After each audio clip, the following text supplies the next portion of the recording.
What is going on, everybody? It's episode 596 of Pop Culture Crisis. My name is Brett, and I am here once again with my co-host. Would you introduce yourself, please? Hi, Crisis Actors. It's Mary.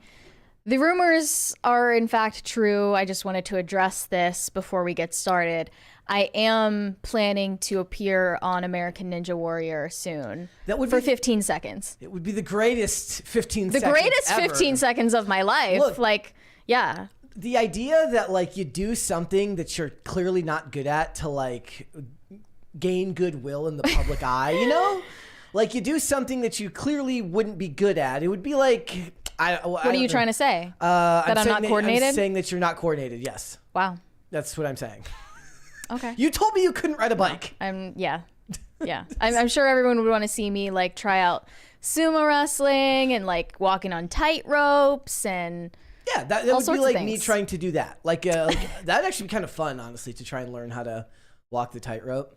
Did you have to, in gym class, did you have a rope where you had to climb it all the way to the ceiling? Yes. Yeah, we did. That's crazy. When I hear that, I just don't understand because actually I never had gym class after I started middle school.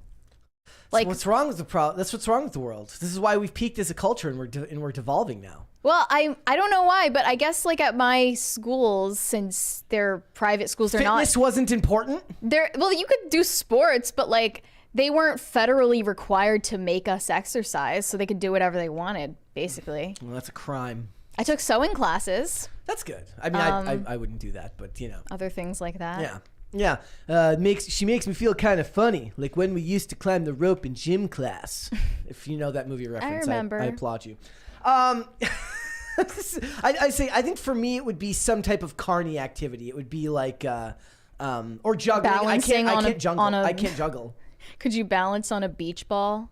Probably. Like in the cartoons? Probably, if I had to. You could spin plates? That I couldn't do. You do that? I couldn't do that. Any of those things, like juggling, can't do those. But any of that stuff, it humbles you. If you're like, you're used to seeing somebody be a master of their craft or good at something in one respect, and then you go put them into a different environment and then watch the chaos unfold. That would imply I've mastered any craft. But they also said what they should have you do is go on Hot Ones and just say, I'm not eating that. Has he ever had someone just say no? I have no idea. Like, has the Hot Ones guy ever presented a wing too spicy where the person just says no? And they're just like, no, I'm good. Or is that when they cut the interview? Probably. I guess.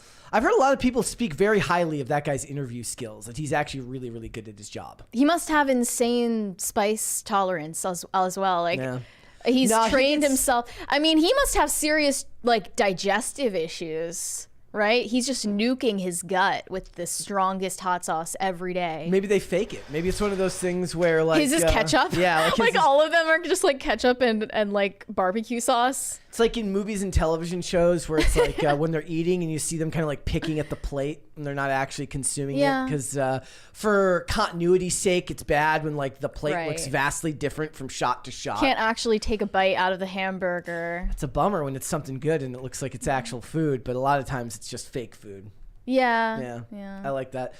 You go on set and like you pick up an apple and the whole thing comes up and just a whole barrel of apples comes off the table. Drinking fake whiskey seems like it's difficult. So some of them, like with beer, a lot of times they'll do non-alcoholic beer. Yeah. Because you'll still get the smell of it. For wine, a lot of times it's grape juice. You know what? I think that for artistic integrity, they should really be drinking. Not when you got 50 takes. You can't do that. And liability, yeah. There's a whole lot of... Get it in one take then. Just do your job. Yeah, like you're like, okay, you can drink it on the first take, but after that, you've got to go to the fake stuff. So try to get it all done in one take. When we shoot for coverage, when we get the close-ups and stuff, that'll be fake. But for the full shot, I find good drunk acting to be few and far in between.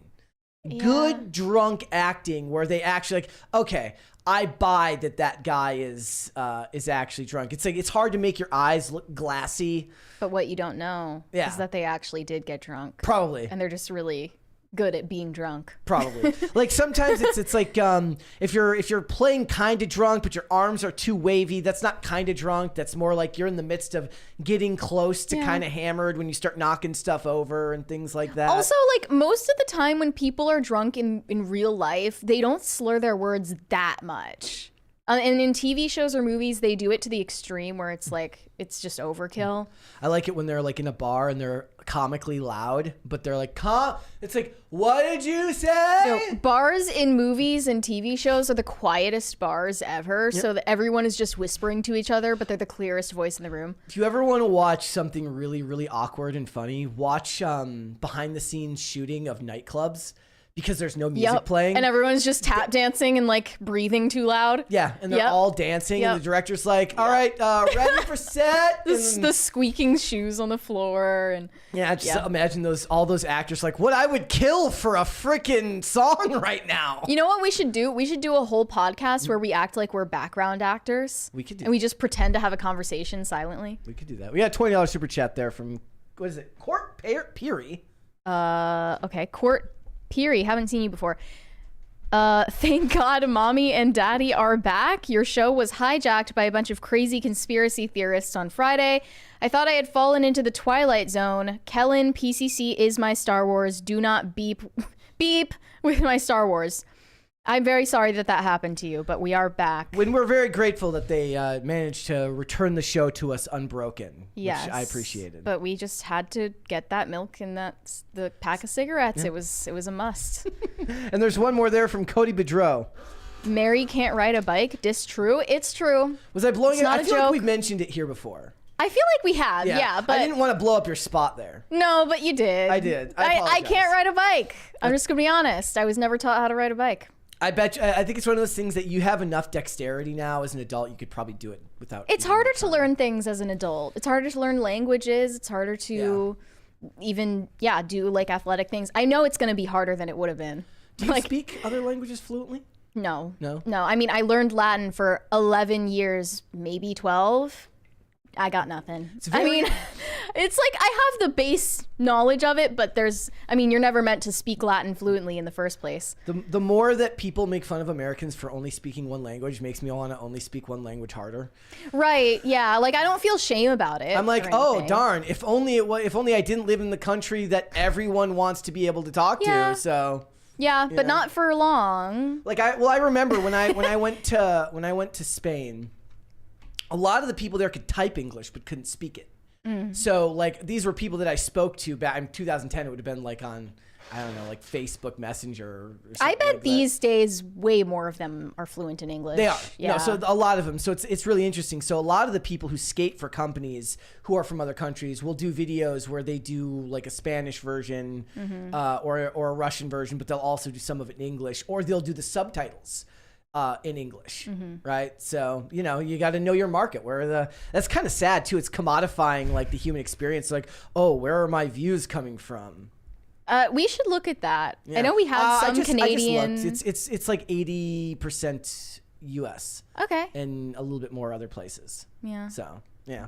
Guys, we got a bunch of stuff to get into today, but before we get started, would you hit the like button on this video, and would you subscribe to this channel if you have not subscribed here yet already, please and thank you. Share these videos, these live streams with your friends so that more people can see these segments, these live streams, the shorts and everything, and then come in here, hopefully find this live stream, and then they can watch the show live and join you guys in the chat, which I see you right now. Also remember that all Super Chats $20 and over, we will interrupt the discussion and we will read those Super Chats right then and there, or at least we will do our very best to get to them as soon as possible, and then we will get back on topic. We're actually considering right now offering some we're looking to possibly make a goal for crisis parties for the week and then offer more content. If we reach that goal, it's something we're kind of workshopping right now, which I'm actually really, really interested in, and we'll have to wait and see where that goes. So if you guys have ideas about that, what you should do is probably send us a message or put it in the chat about what you'd like to see or what you think those goals should be. But today? What are we going to talk about? Well, Disney, as usual, is disenfranchised. They're in chaos. Things are not going well over there. Multiple versions of Snow White are causing problems. I never thought I'd have to say that. It's the Snow White multiverse. It is. So right now, there's an insider that refutes the claim that was made last week that the test screenings of Snow White praise it for being great or whatever the hell they said. And they're saying it's actually causing a whole bunch of chaos, reshoots, issues abound. But it's not just that. It's also the fact that there is a Snow White cast member that has been fired for, unfortunately, putting up Snow White related pictures, which she is not allowed to do on her social media platforms, which they have strict policies against. So it's like Disney can't make up their mind about how to fix things over there. I think they'd want people to post that stuff, but they're talking about how it breaks immersion with the characters when it gives a name to the, when it gives a human name to a character. Which I think is stupid. Yeah, so we're going to talk about that. We're also going to talk about how Johnny Depp is, he's acting like a diva on the set of his new movie. And the director gave an interview and unknowingly made him seem like kind of a, like a stuck-up actor, which I'm not going to lie, I kind of like. I'm like, look, it's a return to form. Yeah. Like, he's not bitching about identity politics. He's just inaccessible and stuck up. I'm here for it. So we're going to talk about it. We're also going to talk about She-Hulk star Tatiana Maslany. She's still going on about the racist and sexist fans from She-Hulk, the Marvel fans, but also she had to address her comments where she dunked on her boss during the strike, not realizing that only Mary gets away with that when she makes tweets about Tim. Hey, I don't do that. so we're going to talk about that. I should, though. You should. Yeah. Also, guys, Henry Cavill, there's a rumor. Also, by the way, I need to preface this. Both the Snow White stuff, not the cast member stuff, but it's a rumor about what's going on the set there. So take of that what you will. Also, there is a rumor that Henry Cavill might just up and walk away from the Warhammer 40K adaptation for Amazon Prime because of some issues going on with with story. Mm-hmm. Right? So we got that. We got a bunch of other stuff to get into. So Mary, if you're ready, if you're done training for American Ninja Warrior, we'll just get ready and go. Are you ready? Yeah, I'm ready. She's like, no, I got training to do.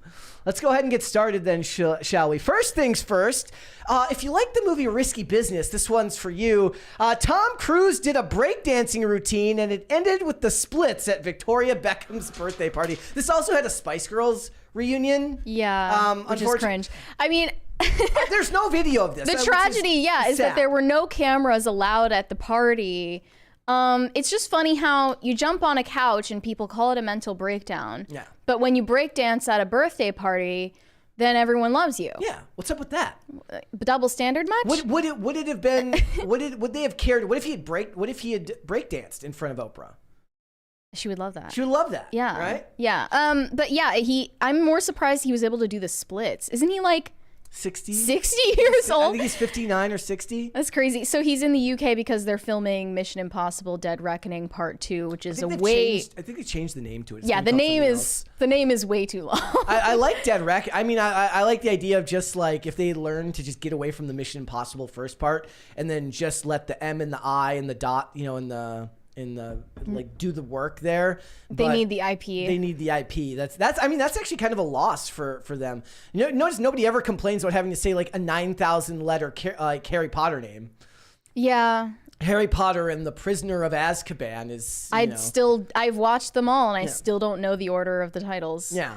But a source told the Daily Mail that people were absolutely dumbfounded when they watched him. The best possible outcome here is like he just didn't address this beforehand. He just immediately starts breakdancing. He doesn't say, oh, I can breakdance still. And then somebody goes, oh, man, you can't breakdance. You're 60. And then he does it. I like the idea that unrequested, he just started breakdancing for no reason. Might be a little bit rude to do that, making yourself the center of attention. My other thought is that it could be some type of weird Scientology programming where the right song came on in his brain, kind of like it was Zoolander. His MK Ultra trigger that made him do that. Yeah. Like that's what the Scientology it's like Argyle did. Right? Yes. They danced on cue in Argyle. But you can go online and watch the video of the Spice Girls, but that's just sad. Move on. I tend to feel the same about like it's just as bad. Like the NSYNC guys are just they're not the NSYNC guys of old. It's weird. The days of girls groups and the days of boy bands are totally done for. Like, that's never going to happen again. Other than K-pop, obviously. I mean, you had, like, what was the last one? One Direction and...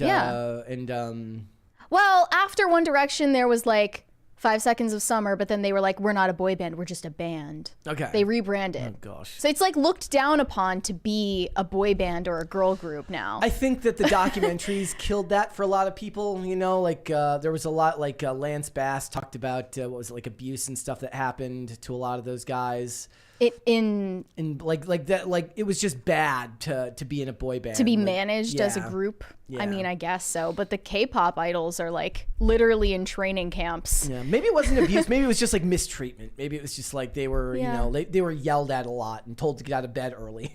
Yeah, maybe they were Make just it to being call brats. time. But I think the K-pop idols are seriously like in boot camps, getting basically abused into idols. Like it's a whole system that they have there. Plus, you do the military service mandatory there. Also, I think that like for most of them, I mean, like, those shows still do well. Like New Kids on the Block tours with like Backstreet Boys, and the millennials. You know, we talk about millennials' perpetual childhood. Yeah. They're like, let's go. They love emo night. They love the emo cruise. Like I'm not the When We Were Young festival. Do you think that like this is so, not off topic, but do you think that contributes to a little bit of depression for the millennials? Like when you can't, so I still have this memory when I was very, very young, like first grade. One of my earliest memories, like from that time period, is still like I used to have this feeling that one day I would turn 18 and just never have fun again. That you're now an adult. My brain thought in those like, you know, linear of terms. Like it's like, okay, now you're allowed to have fun. Now you're not. And millennials have kind of searched for this fountain of youth to be able to never quite go into this realm where they became their parents. Yeah, I don't know why it was such a heavy sentiment in like Gen Xers and millennials that they hate their parents' generation. I mean, I never did. I never felt that way about my parents. My dad, but I was also close to my parents because like my dad taught or like coached my hockey team and also baseball. Mm-hmm. So I was always playing sports. I was always involved. Weren't the boomers the ones who instilled it in young people that being an adult isn't fun and there's nothing enjoyable about it? It's kind of a bad message. Well, we're going to talk about this tomorrow with the guy or the guy made the video about going to work and everybody's like calling it horrific because the guy documents himself going to his 9-to-5 job. We'll talk about that tomorrow. But I just think maybe the idea that responsibility is important can also work in conjunction with the idea that responsibility is a good thing and it's a positive thing that's fulfilling, but boomers never really sent the message that way. Is there some resentment there from them? And then they retire and they want to have all the fun and piss away the inheritance and stuff and go on cruises. So I've been seeing things that say like cost of living is so high now that it's like it's cheaper to live on a cruise ship year round than to live in like an old folks home. What some people are doing. But I think it's just sad that like a lot of boomer grandparents, they don't want to take care of their grandchildren. They don't want to leave a house for their kids. Do you think part of that is like also like what's that saying? It's like if you fail to like if you raise your kid properly, you can spoil your grandkids, but if you spoil your kids, you'll raise your grandkids. Like maybe there's something to that a little bit. Like I just wonder if there's a little bit of resentment there, just a little bit from them. I never felt that. Like I got pretty lucky where like for the most part, I mean, my home life is also a little bit tumultuous with taking care of my mom and stuff like that. But I never felt like my dad had any resentment. My dad or my mom ever had any resentment. Like that. I mean, multi-generational households are a thing of the past now. And like people, at least in America, it's the norm now that you have to like move across the country at least once in your life for a job. And that's not something I think people are naturally But that was valued, like in my dad's and mom's generation. My mom, you know, left and went to California for a period of time. And my dad was in the military. Mm-hmm. So, you know, it's like you got to go home and you got to, you know, my dad served in Vietnam. So it's like you have to go home and go away before you can really settle down and figure out who you are. Whereas now it's like, I see these videos from people who are talking about, you know, like student loan debt forgiveness. And then they're talking to their friends who just stayed and worked a regular 9-to-5 job and worked their way up within the company and now have made a good living for themselves without a college degree. It's like you didn't have to necessarily leave home and do something specific. It's a matter of whether you what you value. Like I never, like I don't ever, like I never had any desire. For instance, are you ever going to go to any of your school reunions? Oh, it's too soon for that right now, but I will never go to a school reunion. I think, once, if at all, if that happens at all, because there were only 60 people in my graduating class, literally, if that happens at all, I would go. But it's only 60 people. How are you going to make that work? Yeah, I have literally negative desire. Not that I would do it. I just like I probably wouldn't even be able to pick most of those kids out of a lineup.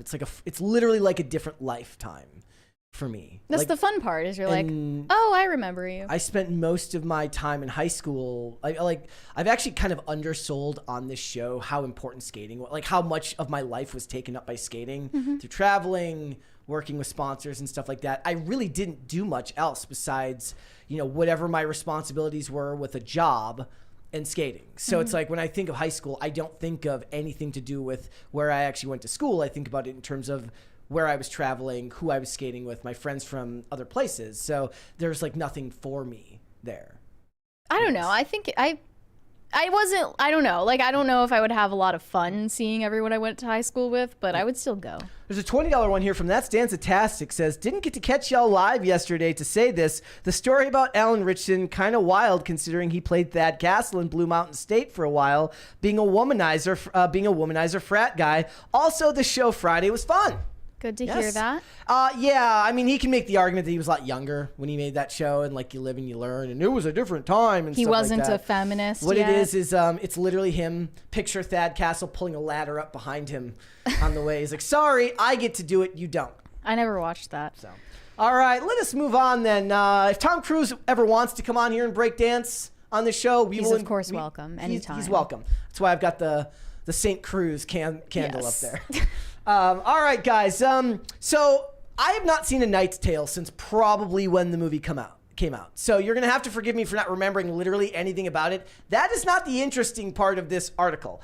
A Knight's Tale sequel was being discussed for Netflix, but was rejected after Netflix's algorithm told the studio that it wouldn't be a success.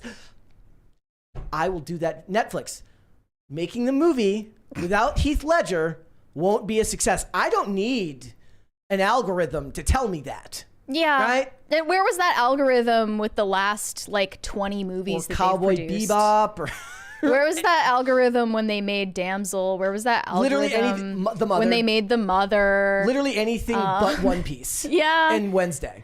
But you don't need AI for that. I looked into this. So this screenwriter said he pitched this to Sony because they own the rights for Knight's Tale. It seemed like they were interested in making it with Netflix. But my understanding is that Netflix tested this sequel idea through their algorithms, which indicated that it would not be successful. But it seems A Knight's Tale seems to get more popular with every passing year. It does have a cult fan base. I didn't know that. Yeah. But they just didn't address that Netflix uses an AI algorithm. So I was trying to look this up. The only thing I could find algorithmic about them talking about Netflix and algorithm was how they sort your settings. How they suggest things to you and stuff like that, but not about an algorithm that makes their executive decisions for them. I do picture okay, this is what I picture. Like Netflix is like one of those think of like an anime, like an animation drawing of a huge castle, lightning bolt flashes at the top to show how tall the building is, and you get to the very top of the Netflix tower, and there's just one key card, and you enter the room, and there's just a console, a giant console in the middle of the room, and you have to put your palm on it to have it unlocked. Retina scan, and then you get to ask it a question, like an oracle. I think they just, at Netflix, they just have a crystal ball that tells them what to make. But where was that with Rebel Moon, which is about to get 6 to maybe 14 parts sequels? I said this because John Trent asked me that. I said the problem was they asked in slow motion, and then the slow motion answer came back too late, and they were just too busy already green-lighting the project. That's just a horrible idea. Yep.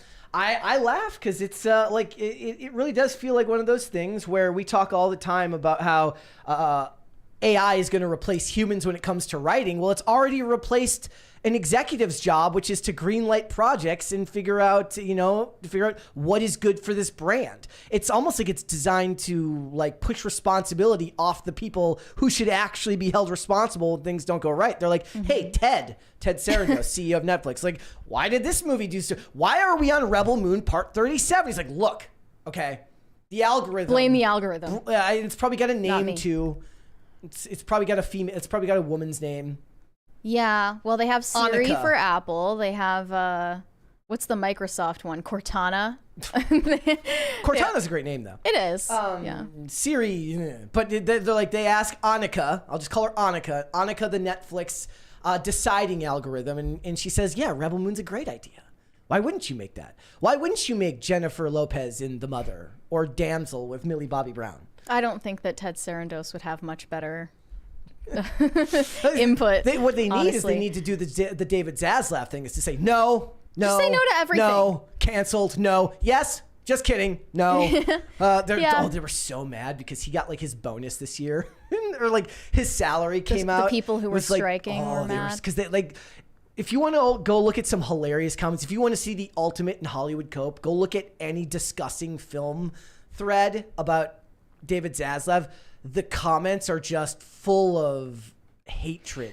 I want to know who runs Discussing Film. It would be interesting. I mean, they kind of outed themselves as biased when they they threw J.K. Rowling pontificated under the bus. heavily on J.K. Rowling, and when they turned off comments with anything involving the strike because they knew that they were going to get pushback on it, which is super lame. Yeah. So, yep. So I don't think A Knight's Tale 2 was ever going to get made, and I don't think you needed an algorithm to tell you that. You could deep fake Heath into it. Here we go. So apparently on Friday, I think Kellen mentioned this, that Kanye West is under investigation in a battery case where he hit this guy who apparently bumped into Bianca Censori at a hotel. Well, here's the problem, guys. It's like a scene straight out of a movie. Apparently, this guy's got a twin brother, and he punched the wrong brother. Yes. Kanye West currently being investigated by LAPD as a suspect in this battery case. So reportedly what happened is a man accidentally bumped into Bianca Censori in a hotel lobby, which was busy at the time. Total accident. Okay. It happens. I don't know what the assumption is here. The guy intentionally bumped into her. He's like, she's looking good. I want to get a feel for her. And so he bumps into her. We're told it happened quickly and the man went on about his way. Then he went outside and sat at a table with friends. And at this point, Kanye approached him to confront him. And at this point, Kanye punched him in the face. But here's the crazy part. He actually ended up punching the wrong dude because he is a twin. And his brother was sitting right next to him as well. So these are two. Like one's taller than the other one, unless they're maybe one of them's wearing, are they like, fraternal? boots. I don't know. They look pretty close. Well, I mean, I think maybe one of them's wearing like cowboy boots or something. That's got a little lift in the heel. He's got the DeSantis Pro models. Were they wearing matching outfits too? Yeah. This is Mark and Johnny Houston, and they're two very famous LA restaurateurs. Apparently, I think they need to make this into a movie. Dude, or an SNL skit. This is literally like comedy gold, where there's just one problematic brother who goes around doing awful shit, and then the other brother just is always the one left holding the bag. So yeah, there's a warrant out for Kanye's arrest right now, or at least his questioning. I also saw he did an interview where he said his forbidden dream threesome is with Michelle Obama. Who's the third? I'm assuming he means Bianca, him, Barack, and Michelle. Barack. I think he was implying it would be Barack third. I was explaining last night how if you guys saw on Twitter, I was posting some early clips from The Wire, because The Wire is a masterpiece. And it is widely known that The Wire is Barack Obama's favorite show of all time. I didn't know that. Show about drugs and corruption, both from police, politicians, and he's like, oh, that reminds me of that one time when. And Omar, and the character of Omar, who is the guy who robs other drug dealers and is one of the most brutal characters in the show, but the most beloved character on the show, is his favorite character of all time. He said, I don't endorse the man, but I love the character. So I always felt like that was one of those things, because you also talk about how he was a huge fan of House of Cards, and like he would get special early screenings of episodes. Yeah. Like he'd get to see them before anybody else did. Because Hollywood loved Obama. Well, yeah, and they love the fact that he was kind of synchronistic with Hollywood, right? He was perfect for pushing them, and they pushed him, and it kind of dumbs everyone down in the process. And now he's a Hollywood movie producer. What do you think Trump's favorite show was or is? I think his favorite show is The Apprentice. Well, other than his own show, his favorite movie is Home Alone 2, but just his scene where he walks through. The Godfather. Maybe The Godfather. I would love Goodfellas. I would love to have Trump on to talk pop culture with us. The best. The Godfather, the good. I mean, there's probably somebody who knows. Like, I imagine that he doesn't have time for that. He just watches Fox News. Yeah, that's the problem. It says Trump definitely View. doesn't watch TV. Trump has to have a favorite movie. My Little Pony. I refuse to believe that a guy who loves America as much as him doesn't have at least a favorite movie. He was a Hollywood darling for decades. Yeah. Right? There's got to be a movie that he loves. It's definitely Home Alone 2. It's definitely that. I love it. All right. So watch out. If you bump into Bianca at a hotel, I suggest you wear some type of fists will fly. Yeah. Mm-hmm. All right. So this was a story from an actress from House of the Dragon. Her name's Bethany Antonia, and she exposes some racist messages that she received on Instagram because she is playing a character in House of the Dragon. And happens to be black at the same black. time. So she posted this on her Instagram story. This message, I'll say the censored version. N-word, you look like a piece of boop. It's a miracle they even included you in the trailer, but we don't care. I hope you accidentally die on set. Guys. Puke emoji, puke emoji, puke emoji. Guys. This person has no Avi. They have no profile picture. They have 0 posts, 27 followers. And she decided to single out this person because she was sifting through all of her DM requests for some reason. This is the request folder. Like, why would you even look there? But anyway, she posted this on her story and captioned it, "Wait till they find out I'm gay, too." I appreciate her response, at least, and putting some bravado behind it, but... This is literally the same thing that Moses Ingram did. Yes. Posting all of these mean messages you're getting instead of saying something positive about the show you're on. It's better than, I suppose, in the grand scheme of things, the best thing you could do would be to ignore it and just focus on the positive of what's come from these opportunities. But if you're going to talk about this stuff, I would rather, I suppose, you at least post the receipts with it rather than just saying it happened without providing evidence. But in the grand scale of things, one mean message with racist words is not the end of the world. She appeared nonplussed by the disturbing message as she was seen smiling in a separate shot on her Instagram stories, which she captioned, "Y'all won't ruin the first glimmer of dragon joy for us Negroes."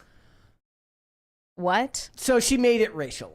TMZ noted that Targaryens have traditionally been shown as white with blonde hair, and that the inclusion of black actors in these particular roles has received some racist vitriol online. The thing to point out, of course, is that these things do not come to actors that are filling out new roles, right? Not in the same way. That if you're just playing a new character that everybody likes, this is not going to happen, but it is going to happen when race and gender swaps happen. Another actor from the show said in 2022, they're happy with a dragon flying. They're happy with white hair and violet colored eyes, but a rich black guy? That's beyond the pale. Which is the straw no pun intended. It's the strawest of manist arguments I've ever heard, right? When I got the gig, I was like, it's just another role because I have black friends who had small parts or recurring parts in Game of Thrones.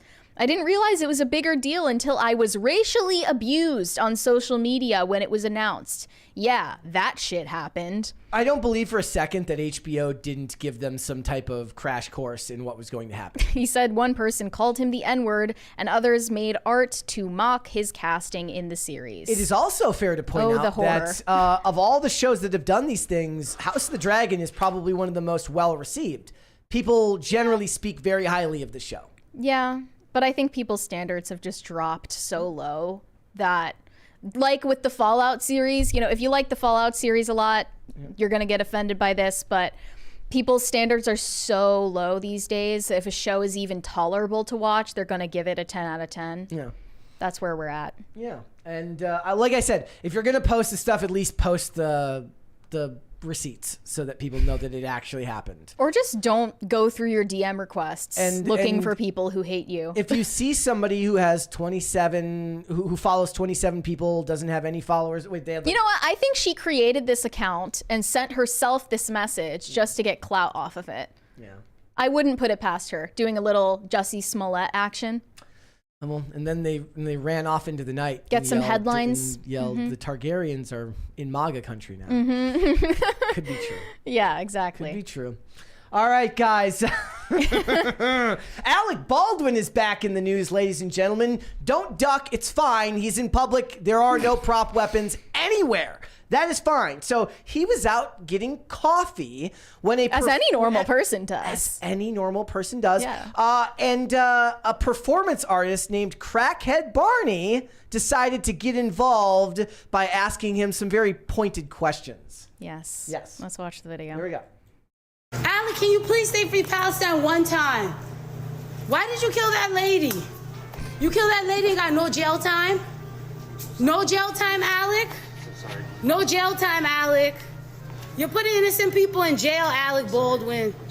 Free Palestine, Alec, just one time. What does it have to do with Palestine? I'll leave you alone, I swear. Just say Free Palestine one time. One time. One time. Call the police. One time, Alec. You know he's a criminal. You know he's a fucking criminal.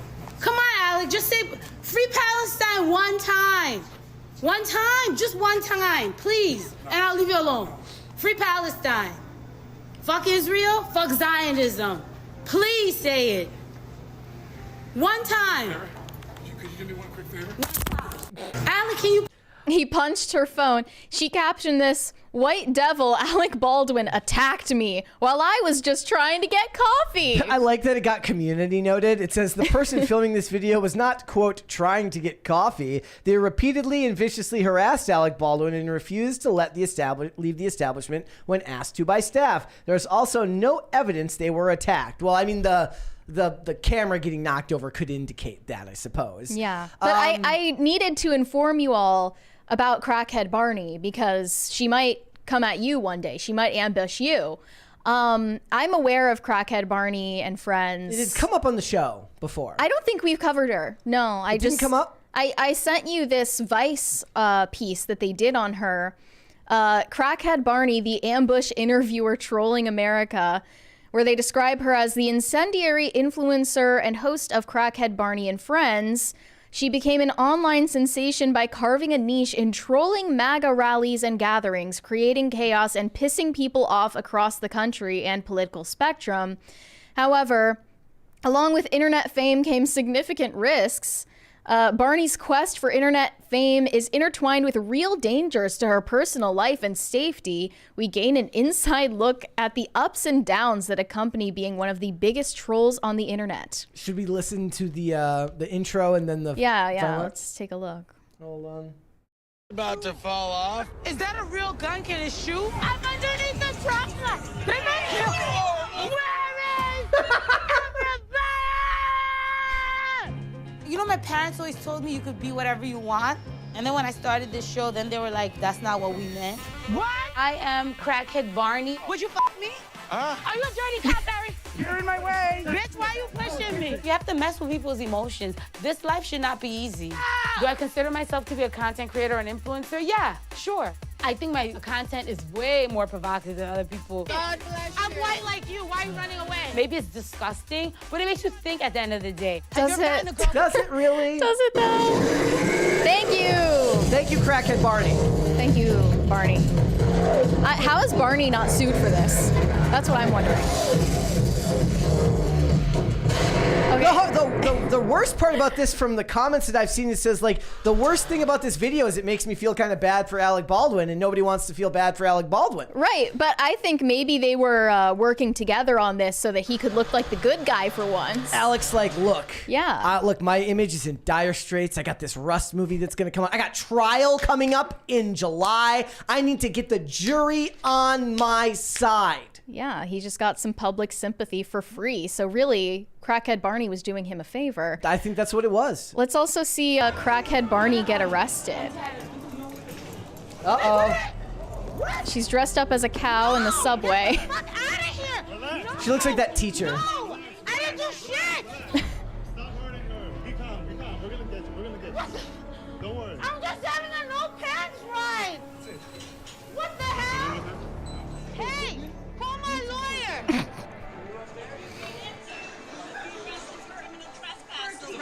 This is a subway!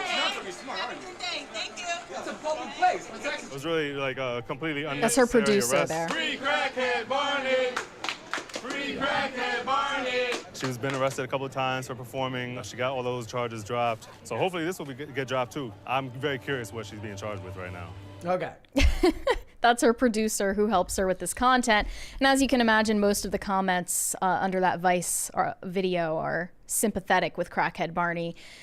If you call yourself a performance artist, you can kind of get away with anything these days. Yeah, I mean, like with everybody using their phones for everything, and the fact that the whole world is a stage, it's kind of like the real world version of how we talk about like defense lawyers are the last people that get to just be mean to everyone because it's their job. Performance artists are able to just legally harass people and be public nuisances. I mean, she's literally made a name off of wreaking havoc in public, and they're still calling her an internet troll. Yeah. Like when I see the word internet troll, I would think you keep your trolling online. She is definitively taking it into the real world. She's like, excuse me, I'm a real world troll. Yeah, what she's are you talking not about? on the internet primarily. I have no proof of this whatsoever, but I imagine Doja Cat likes her. Like, look at the way they speak about her in the media to valorize her almost as an activist. Barney has gained hundreds of thousands of followers by spinning comedy from Trump rallies, anti-vaxxers, elected officials, Zionists, and more, highlighting the absurdness of their beliefs and the chaotic nature of life. She is an anarchist to the core and governable by no one, offering a spectacle of liberation and defiance. I feel like what she, like if in her brain, in her big brain, if it exists, what she's imagining is she's like, I opened a dialogue about the concept of compelled speech, as well as issues between Israel and Palestine that seem to be and gun gripping violence. America, as Columbia University is currently occupied by protesters that have stopped students from being able to attend classes in person. And in her mind, that's what she's doing. But really, she's just giving me something to laugh at because Alec Baldwin looks miserable. Yeah. And you know, he's going to end up getting sued. Like eventually they'll be like, oh, they'll be like, Alec Baldwin has never had any history of emotional outbursts. And then the prosecutors will be like, I'd like to enter this video into evidence, and it's him smacking this video out of this phone out of this girl's hand. But most of the comments are saying that it's really hard to make Alec Baldwin seem like the sane one in any encounter, but you managed it. Congrats. So really, this was good for Alec Baldwin's public image. He really needed some help. I really do believe that Doja Cat sits at home at night and watches these videos to get ideas. Yeah. Doesn't that feel that way? Yeah. Yeah. I think for Alec Baldwin coming up on trial, this can only help him. But in general, the public has such a disdain for him. I think people hate activists more than they hate Alec Baldwin at this point. That's a good question, right? So like the first thing that when I look at someone's profile, and if they have activist written in their bio, I am automatically rolling my eyes so hard I've got a migraine because it's just such a cope these days. I think she's an activist disguised as a performance artist. Well, I mean, and it all comes back to money, right? For most of these people, it really is just that, you know what it is? They're big believers and lovers of capitalism. And she's just found her own path to capitalist success. It's the path of annoying literally everyone on planet Earth. When I look at the videos at the rallies and stuff, that stuff doesn't really bother me. Like the stuff where like people are out in force at a rally, it's a Trump rally, they've got their flags. I see no problem with a person kind of like, just like I would have no problem with who's the guy who wore the lectern guy? Who's the guy who had the podium? In J6? Yeah. If he went out and started doing this at like Antifa rallies, I would laugh at that too. Like, I see no problem with disrupting the status quo. That's what we need. We need a right-wing crackhead Barney. I volunteer as tribute. I mean, it's Alex Stein. You're right, actually. So I have no problem with Alex Stein to have crackhead Barney on his show. Yeah. Or, I mean, not just that, but or a Ryan Long who goes out and does the weird on the street interviews with people. Like, I mean, he doesn't like harass people or scream in their faces or anything. No. But I get what you mean. I have guerrilla content maker. Yeah. So I have no problem with that. But then when you start getting into people's faces on an individual basis and you're not coming at a group, you're coming at a person, that's a little bit different. At the very least, what I say is you have no right to be surprised when you do the FA and then the FO stuff happens. That's just comes with the territory of doing what you're doing for work. So, all right, let's go ahead and move on then, shall we? Let's go ahead and get started when it comes to Snow White, because there was an article from Cosmic Book News that alleges, again, this is a rumor, that an insider says that the upcoming Snow White live-action remake is, in fact, a mess, full of problems, reshoots, and all that stuff. It's crunch time for Disney right now when they're reshooting everything in Snow White after they got so much backlash. And they've been obviously very tight-lipped about any of the details, but there have been scoopers dropping hints here and there. We covered this last week. Reportedly, Disney's Snow White is doing something different with the poison apple, and the film was also praised for being great. That is word for word what they said. That's a scoop from Daniel RPK. But a different scooper who goes by Empire City Box Office refuted this claim, saying, as I said months ago, that it was in trouble before they moved it back a year. It actually is testing poorly, and those involved don't have much hope for it. The film is a mess and not working despite reshoots. So they're not going to scrap it, but definitely seems like a bad situation for them right now. It also says they dropped an executive who was the head of their live action adaptation films recently at the company. Who was that person? I don't remember the name, but that was fairly recent. I don't know if we covered it, but it might have come up as a supplemental in one of the things that we talked about. The biggest win that could possibly happen for people, if you are a tried and true die-hard culture warrior, which I could never bring myself to care that much about so much of this stuff beyond the analytical perspective. The best thing that could happen was get this thing dumped straight to Disney Plus. It will never happen, but the budget is too high to justify that. I mean, they spent $200 million on Secret Invasion.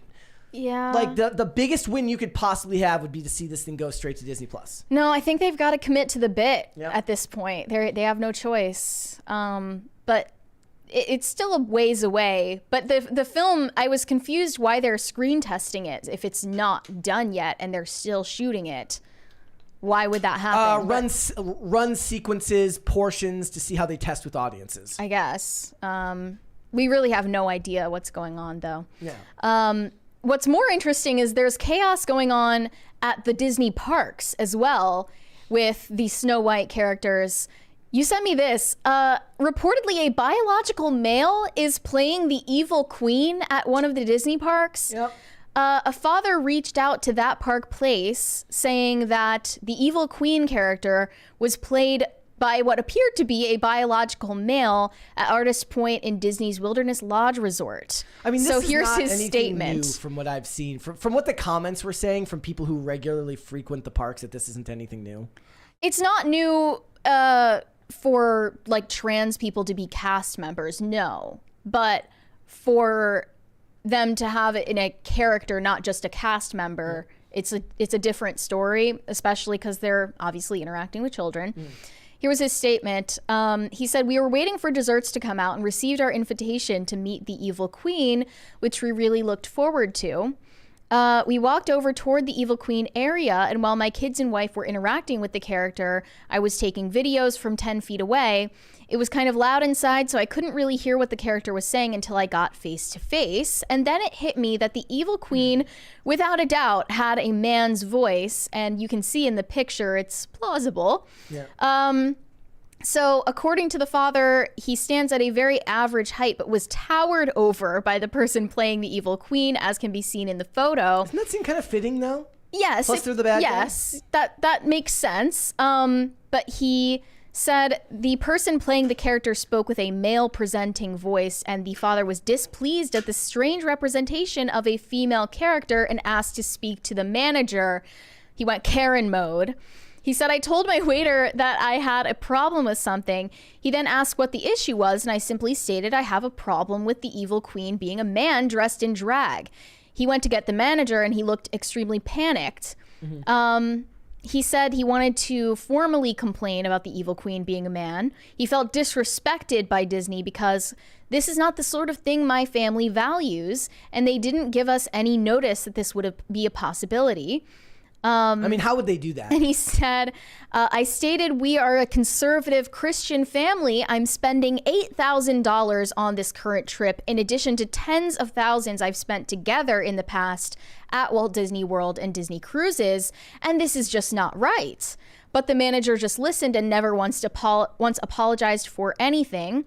He stated, I can assure you that she is a woman. Yeah. He went even further, the manager, went even further, trying to shame me, informing me that she was so excited to get the part as the Evil Queen. I thought briefly, oh, maybe I'm wrong, but then I realized I was just being gaslighted. I politely told the manager that I know what you're doing, and I do not appreciate the fact that you're trying to be funny and disingenuous. The manager doubled down. I also doubled down and asked, is the Evil Queen a biological male? And the manager's reply was, I'm sorry, sir, I cannot answer that.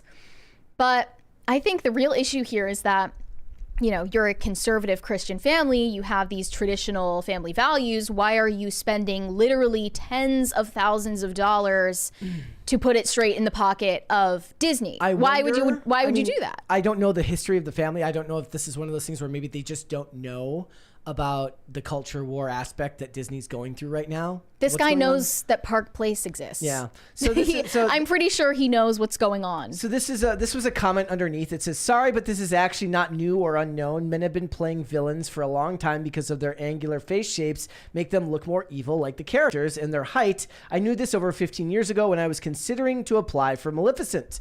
And then under that, WDW Pro, which, by the way, guys, if you want people that cover Disney very, very well and, you know, very, very regularly, it's their whole bread and butter. I do recommend checking out WDW Pro, that Park Place. It's really, really good. Can we it says, I've only ever, video? Yeah, but this is what he says. I've only ever seen it in shows like Fantasmic, where it was at a distance and the guests don't interact. I've never heard of the Evil Queen being played by a biological male before, but we can play this. Clearly looks like a drag queen. You are my favorite Evil Queen. Oh my god. I'm also my favorite. We have so much fun. You are my favorite. Yeah, that's definitely a dude. Yeah. So, you know, it's but also the manager would probably have gotten fired for saying something about the employee. The manager would never have, there was no response other than the one they got that they were going to get from that manager. Right. That was exactly what they were going to get. It's also against their character integrity rules, right? Which we're going to bring up now, because there is a rumor, now debunked, that Snow White is getting removed as a character from all the parks. That is not true. It comes from this one girl who played Snow White at the parks recently getting fired because she was posting content on her personal Instagram page in costume, which is expressly against their rules. It breaks the immersion of the character if you give a name and identity to a character that's being played. Yeah, she says that this was over a picture that she posted of herself as a little girl wearing a Snow White costume. The problem is that picture was posted on March 19th, and that was the one that they used in evidence. But there were pictures long before that, and if you go to her Instagram profile, there's a lot of pictures of her in costume. This one's from March 1st. These videos, which are also backstage videos without express permission from Disney, are also a big no-no. So now that she's fired, she called Disney the rodent park. I love it. Seems like she wasn't that big of a fan. That's what I'm saying. So this is what's disingenuous, right? Is when someone's like, it's one thing to be like, oh, I got this job. This is a great job. And then you get fired and you're like, oh, F these people anyways. It's another thing to be like, I've loved Disney my whole life.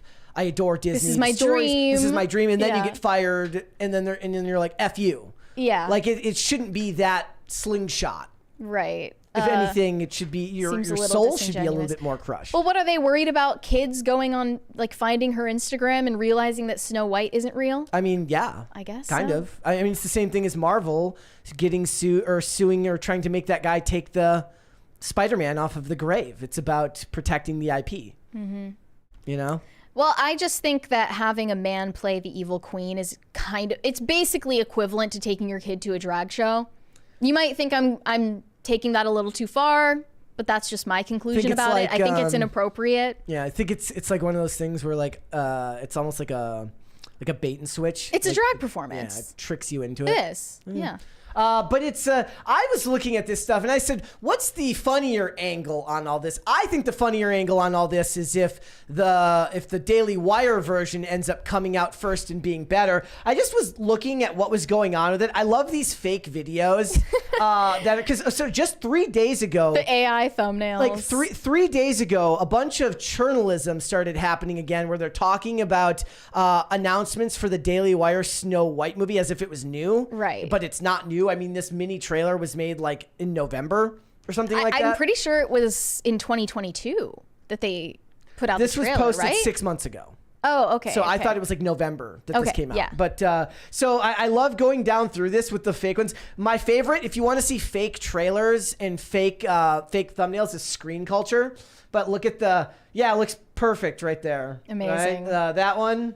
You go down through it. Now they've got these ones. Where's the one here where it makes it it's supposed to look as if they're fighting each other? Like they're on a Zoom call. They're on like a FaceTime call yelling at each other. Yeah. Brett Cooper and Rachel Zegler are like duking it out on a Zoom call. And what it is like they've set this all up as like a scheme to get eyes on both of their properties. And Rachel Zegler is just playing the heel and Brett Cooper is just playing the baby face. It's a pro wrestling angle. Yeah. Maybe they could both benefit from this situation. I suppose the biggest loser in all this is Gal Gadot, who's beautiful and tall, and she's like, "Look, why is everybody causing problems for the evil queen now? Give me a break. I haven't even portrayed the character yet." The evil queen in the original animated film, I know that she was kind of crudely animated, but it seemed she was supposed to be still a conventionally attractive villain, which is contrasted with like her as the witch, obviously. But that was the ironic part, is that she wanted to be the fairest of them all when she was already very beautiful. I don't know. Like, is that how she that's portrayed what it seemed to she's me. just greedy? That's what it seemed to me in the movie, yeah. Yeah. They're saying, what would their finishing moves be? What would Brett Cooper's finishing wrestling move be? I wish we could ask her. Maybe they just throw apples at each other. Oh, that's such a good idea. I think that would be a better idea. She hits her in the head like with an apple. Knockout. Or like certain wrestlers, they would use like the brass knuckles to cheat. She cheats with like a fake apple, like a set prop apple that's actually like really, really hard and just hits me. If you look back at the animated film, it really is impressive what they did with it. Yeah, for the time. I was watching this video the other day. We were talking about how they felt it was a shame that Wish, being Disney's 100th anniversary movie, should have been 2D animation, and they should have gone back to traditional 2D animation for that. The CGI is just starting to look so predictable and so cheap. There was also something weird they did with it. There was some effect that they put on it. Yeah. Do you remember that? Yeah, it didn't look right to me. A lot of it looked unfinished. It looked like a Disney Plus movie. It wasn't. Looks like something that shouldn't go in theaters. So we'll have to wait and see where it goes with these movies, but that's going to be one that we'll end up reviewing for sure. I think. What do we have next? We have Fall Guy on the 26th, 25th, coming up. It's coming up, yeah. It's like the only one that I've seen other people be excited about other than maybe Deadpool and Wolverine, and people were mad at us for not being excited about Deadpool and Wolverine. Well, because it's like, and that's not they'll to say live. that, no, the thing is, like, the point is, like, that's not to say that I won't like the movie. I just don't think it will save the MCU, nor will it save Disney as a whole. No, it's gonna save the MCU. You're wrong, Brett. All right, guys, let's go ahead and move on. Let's do cute and cringe of the day. What would you like to see? You decide today. All right. We'll start with cute. We'll do cringe first. I like doing the cringe first. We'll start and with getting cringe? it out of the way. Okay. So you sent this one to me. I have no idea what I'm about to watch, but it says, "What the F is this?" So I kind of loved it. Okay, here we go. Volume up. Okay. Are you okay, miss? Oh my God, Spider-Man, is that you? Yes, it's me. You must be Lana Del Rey. What are you doing in the small town of LA? There's a giant Taylor Swift running around killing people, and I must put an end to it. You're so pretty. We should have dinner at Olive Garden, baby girl. Of course, we can ride in my John Deere. I love the way you slurp that Mazithera Alfredo. That's so sweet. What was that?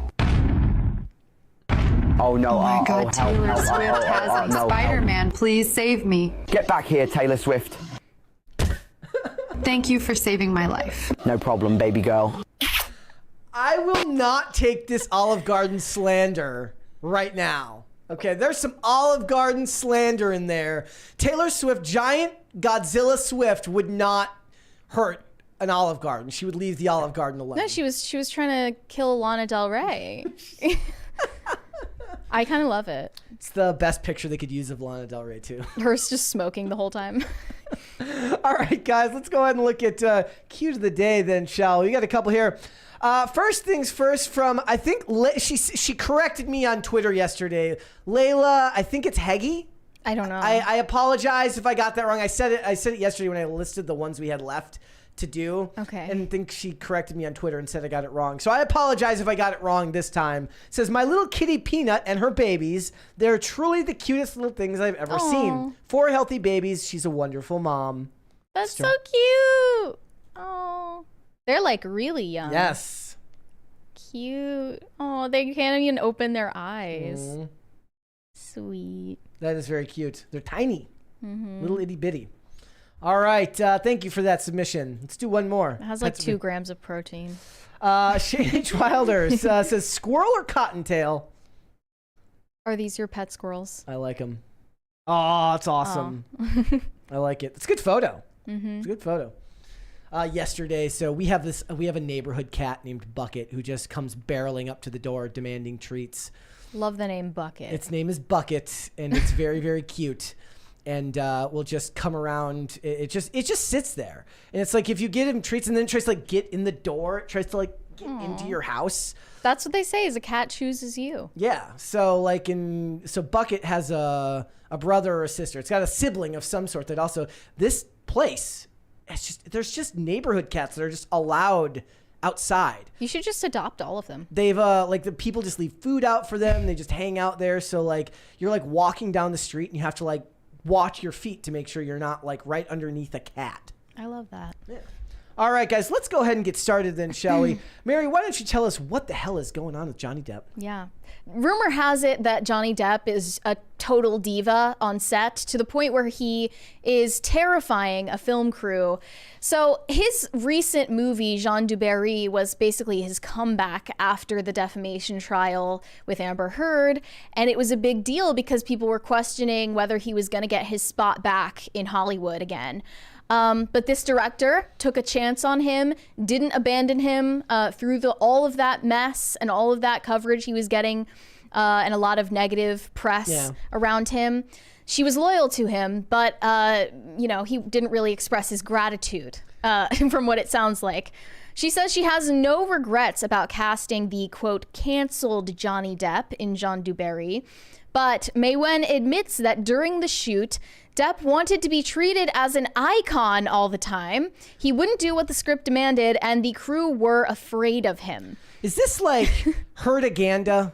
Amberganda? Is this Amber Heard propaganda of some sort? It sounds like this French director, Mae Wen, actually really likes Johnny Depp, despite the fact that he's an a-hole. She's French. Yeah, she doesn't care.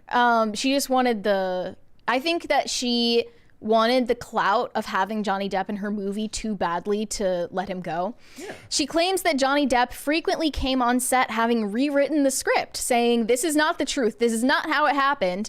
And that day, quote, "Johnny came with a new version of the script and I wasn't happy with it. It didn't work, so I shot it without making the changes he wanted, which he took as an insult." Throughout the shoot, Depp ignored her texts and would only talk to her when his entourage were around. I would love to know who is in Johnny Depp's entourage. He often failed to show up to set. We were waiting for Johnny a lot of the time, but I was the first arriving on set and the last person to leave. She continued, "I have to be honest, it's difficult to shoot with him. All the crew were scared because he has a different kind of humor, and we didn't know if he was going to be on time and if he was going to be okay to say his lines. I mean, even if he was there on set on time, the crew were afraid of him. Yeah. And the situation has not improved since." She said there has been no normal relationship since the shoot. "Johnny is a huge genius, but he's in another world. I cannot communicate with him." So this is interesting because I think it was only like last month we talked about this actress who said that Johnny Depp yelled at her and accosted her when she was a background actor. Lola Gladini. Yeah. She said that he was a major a-hole to her on a set when she was kind of a nobody. And I read that and I thought, you know, if she wanted to make up a story about how Johnny Depp is a mean guy, wouldn't she have said it back in 2018, 2019, when people had, you know, a negative idea of him in the public, like after Amber Heard defamed him and most people believed her because of Me Too. I believed it was credible, like the way that she told the story, because it wasn't flattering to her at all. And I think that you can believe Johnny Depp is at once innocent of Amber Heard's accusations against him and also is a stuck-up a-hole. Like, you can believe both of those things at the same time. Is that not okay? That doesn't make me think more or less of him, because that's just how I expect an actor of his status to be most of the time. Right. They don't live in the world that you or I lived in. One of the things I find interesting is I was reading an article like last Friday or Thursday where they're saying that he's looking to, like, he's going to still act, but he's going to be directing more because he's directing a project right more. Can't show up late when you're directing. You got to be the first person there. He'll have to learn that lesson the hard way. He loves day drinking and being a rock star, so that doesn't sound like a great work environment. In the chat, Deb says the sound man said it never happened. So perhaps so. I don't know, but this is the director and his co-star, because she also starred in the movie with him as his love interest. Yeah. So I feel like she's pretty familiar with him at this point, and she didn't exactly try to say any of this to make him look bad. Because she's still sympathetic with him and is like, in regard to any of the accusations, I'm not going to talk about his personal life. We just did a movie together and I want to talk about the movie. Yeah. Right. So she seemed pretty fair to him. Mm-hmm. I just think, like, there was this YouTube short that I sent you back in 2022 when the defamation trial was still going on, and it kind of broke our brains because people were shipping Johnny Depp with his lawyer, Camille Vasquez, and finding all of these televised moments, clipping them together to make it seem like they were in love. And there was this one clip where he moves her phone charger cable on the table because it was like tangled or something. And it was like with this swelling soundtrack, and the caption was like, "He's such a gentleman," like crying emoji. And we were like, these people are actually delusional. Like, do you think that you know this person? Or you, I don't know. I think people just had this like cartoonish idea of both him and Amber Heard at the time that has persisted to this day, where you can't even accept that he's done anything wrong in his life. We just got a $20 super chat from Aaron P. He said, "Mary, as a ghost girl, what is it like to possess to people, or is that like a demon thing? Also, Casper, is he like a dickhead or what?" Have you met Casper? Never met Casper. And yes, possession is definitely a demon thing. I don't have any part in that. That's, Devin Sawa. Like the dude, he's the same dude who played in the Stan music video from Eminem, was in Casper. Oh, that's funny. I Yeah, didn't know that. same guy. Here's just another version of said thing. Is that the one? Not the same one. I couldn't find the same one, but I did find this one that's kind of in the same vein, where it's like, watch him. He pulls her chair out for her. Wow, what a gentleman. They're literally in love. Oh, she touched his arm. She grabbed his arm. Yep, she touched his arm. It's romance. Look, I'm not discounting the possibility that they had a little thing going on. She's married, though. But, right? I mean, if I were her husband, I would be like side-eyeing that for sure. But yeah, this director has some interesting takes on Me Too. And I just wanted to focus on those to show that she's not saying this to defame him or anything or make people hate Johnny Depp. Back in 2020, Mae Wen said of women interested in Me Too campaigns, quote, "These women don't like men. When I hear women complaining that men are only interested in their bottom, I tell them, enjoy it because it won't last." But now in this recent interview, she said, "I hated it when the French media said that because I cast Johnny, I was against the whole Me Too movement. This is complete BS. I've been directing films for 10 years now. I know it's tough for women. So this Me Too is a really important revolution. To say otherwise, to extrapolate and try to turn me against the Me Too campaign is a complete distortion and quite harmful. What she dislikes about discussions concerning Me Too is how quickly nuance disappears. Yep. Quote, "It's not black or white. There are so many nuances to the movement itself." But interestingly, they pointed out that her movie Jean du Barry was dedicated to the late Hervé Tamim, the celebrity lawyer best known for representing Roman Polanski in court.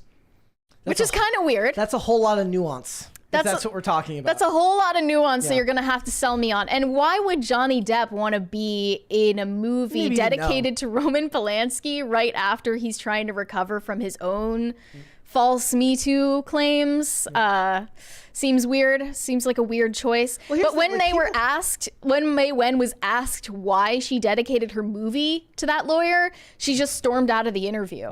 She just left. People are really saying she's lying. Now, look, I guess she could be lying about this, but it's not like she's making claims that are even in the same. They're not the same ballpark as saying that he was pervy with women on set. They're just saying he acted like a typical Hollywood A-list celebrity. Yeah, meaning he's like, I no green M&Ms in my dish. The water has to be at exactly 38 degrees Celsius. I don't know. Like, you know what I'm saying, right? He needs his special mineral water. Yeah, like that's what it sounds like to me. If anything, that just seems like a return to usual. Could this be like pro Amber Heard propaganda? I suppose Highly so. doubt But that. if that's true, like this story has been going on for so long now that it feels like the best move for both of them would be to move away from talking about or for anything that involves one another and focus on, separating yourself from the story entirely. She was even saying in this interview that it really annoys her how the coverage around her movie is all about Johnny Depp and Johnny Depp's accusations and the defamation trial, when she really wants the focus to be on the character that she wrote. Also, so stream of consciousness thought here. If she's lying, how does it benefit her to say this about him in the movie? Wouldn't it be better to make it about how he was a perfect gentleman and he treated everybody with nothing but kindness and respect, to bolster the audience of the clearly larger demographic of people who believe that, he was 110% innocent? Yeah, since they began negotiations to put him in the movie until after its release, the public sentiment around Johnny Depp has completely flipped. So people don't want to hear anything bad about him. And she was already receiving a lot of hate for including him in her project.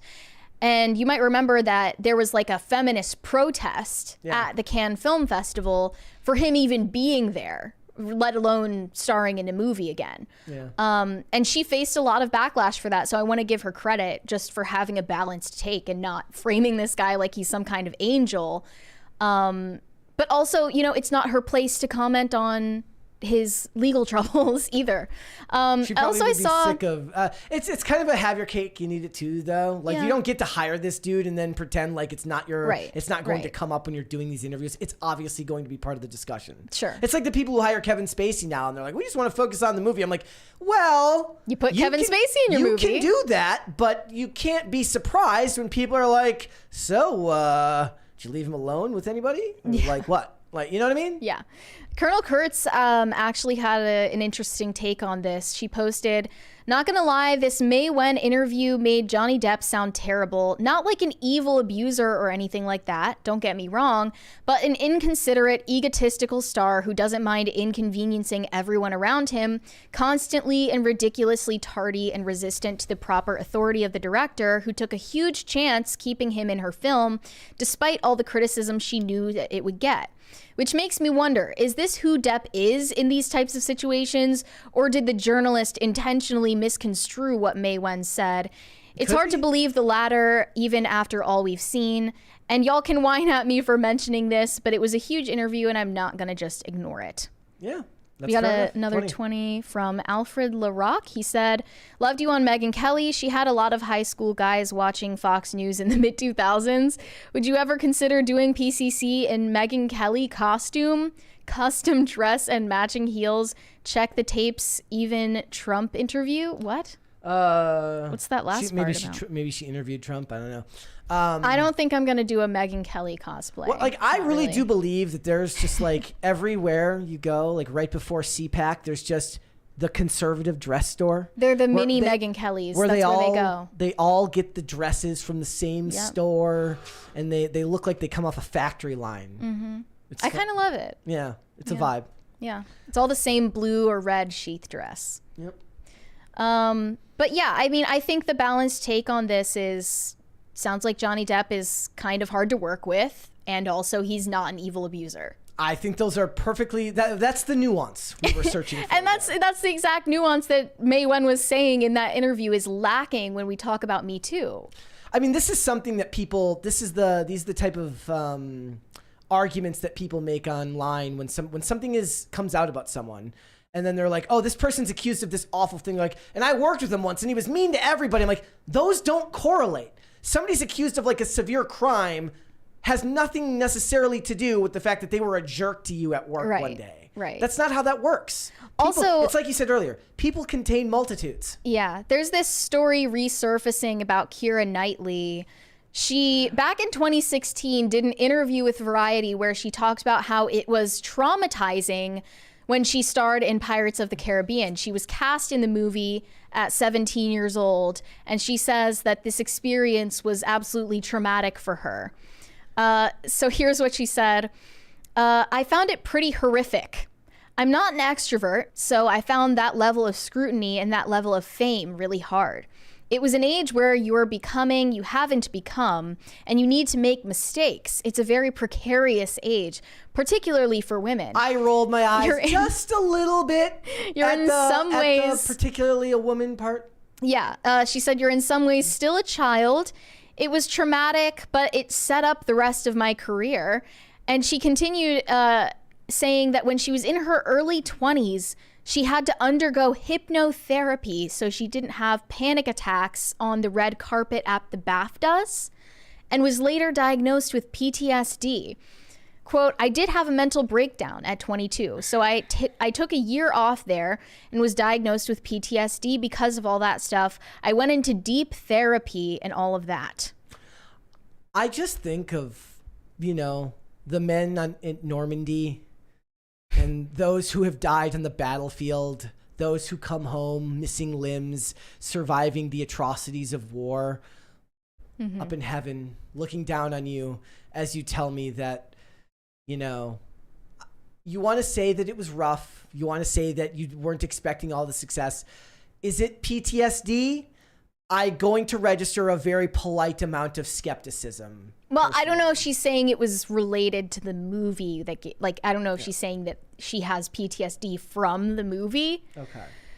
But yeah. No, I'm saying from the fame. I'm just saying, like, I don't know if I consider, like, I believe that it can be difficult to do. I believe that it can be difficult to handle and that it can make life very, very miserable for a lot of people. I think the amount of celebrity drug addicts and celebrity drug overdoses that we see seems to lend credence to that. We were just talking about this yesterday. But in order to be an actor, you have to be a little crazy. But I will always kind of laugh at the idea of putting PTSD and, like, war PTSD and I became famous at 17 PTSD all in the same boat, kind of.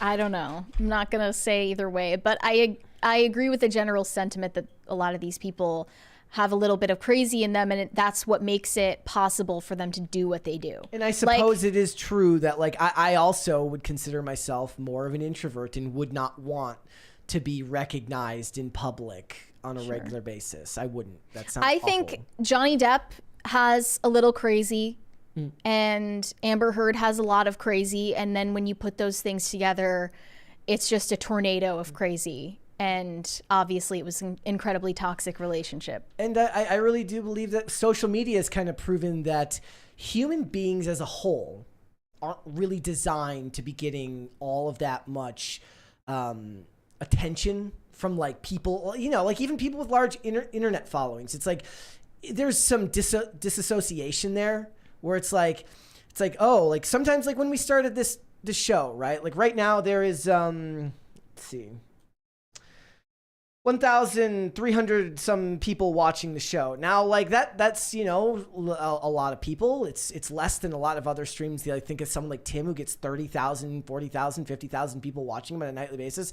Sure. But 300 people isn't, you know, 100 people is an auditorium full of people, of individuals watching you do something.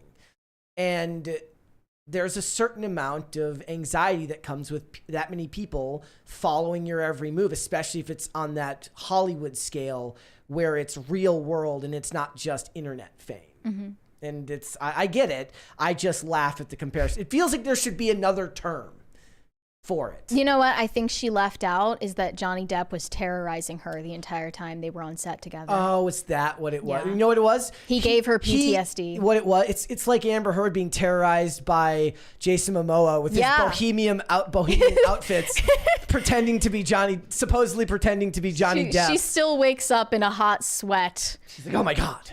Yeah. It was so terrible. Thinking about his bohemian wide brim hats and his multiple rings on his fingers. And his wrist cuffs. Yes, and his wrist cuffs. And his baggy shirts with buttons. The beads in his hair. It was terrifying. Very, very difficult, you know. Oh, okay. Let's go to Super Chats. Let's do it. Shane H. Wilder said, happy Taco Tuesday, Brett and Mary. Live Moss, unless you're Brett, who only gives the sheets. Sorry, that joke was bad, and I feel bad for saying it. That was very good. I like that one. Okay, well, at least someone did. I liked it. Not that Jon Stewart said, Mary Ninja Warrior, let's go.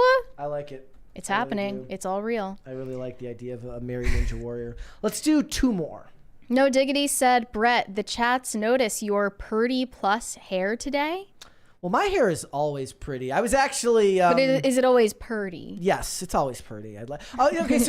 So depending on... So I have the same lady cut my hair all the time. There's like a perfect type of cut when it gets just right, where you just roll out of bed and it just... Like, I don't even have to do anything to it. I maybe go like... And then I just leave it, right?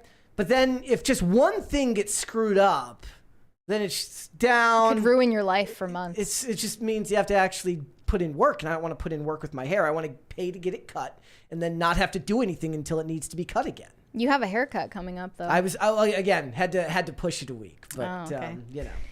Mr. Joker said, Mary, would you still love the crisis actors if we were worms? Would you still love me if I was a worm? Are you guys shit testing me right now? Would you still love me if I was a hard shell taco rather than a soft shell taco? Am I getting shit tested by 1,200 people right now? Yes, you are. You are. This is a little much. Let's hold off on the rest and let's come back after the fact. Why don't you tell everybody what the hell is going on with Tatiana Maslany and She-Hulk? How long has it been since She-Hulk came out, by the way? 2 years at this point? Not 2 years, a year. It came out in 2022, right? If it was the end. I'm pretty sure. Yeah. So it turns out Tatiana Maslany, who starred in She-Hulk, the disaster of a Marvel TV show for Disney Plus, cost $8 gazillion to make. She is still hung up about sexism from Marvel fans in 2024. And she is still doing interviews, talking about it. Unfortunately, she has not moved on. She's doing promo for some other movie she's starring in right now. That nobody will go see? No one is going to see it, so I'm not even going to mention what the name of it is. But this says in her interview with Independent, despite largely positive reviews, which often singled out Tatiana Maslany's performance, She-Hulk arrived at a time of Marvel fatigue. Yes, that was the problem with She-Hulk. Marvel fatigue, of course. Is that on the Cope bingo card? Yes. Is that the free space? Yes. Well, it's that, and they worked really hard on it. Yeah, and they worked really hard on She-Hulk, I'm sure. With audiences complaining about relentless output of superhero spin-offs, from Echo to Miss Marvel. Of course, it didn't help that those projects were female-led and that Marvel's largely male fan base are generally not the most progressive bunch. How did she handle that inevitable wave of sexist backlash? I ask you. You want to hear her answer? Yes. She says, I think what's exciting, she checks herself. Exciting. Ha. I think what's fun about it is that the series creator, Jessica Gao, built into the story that people were going to troll us.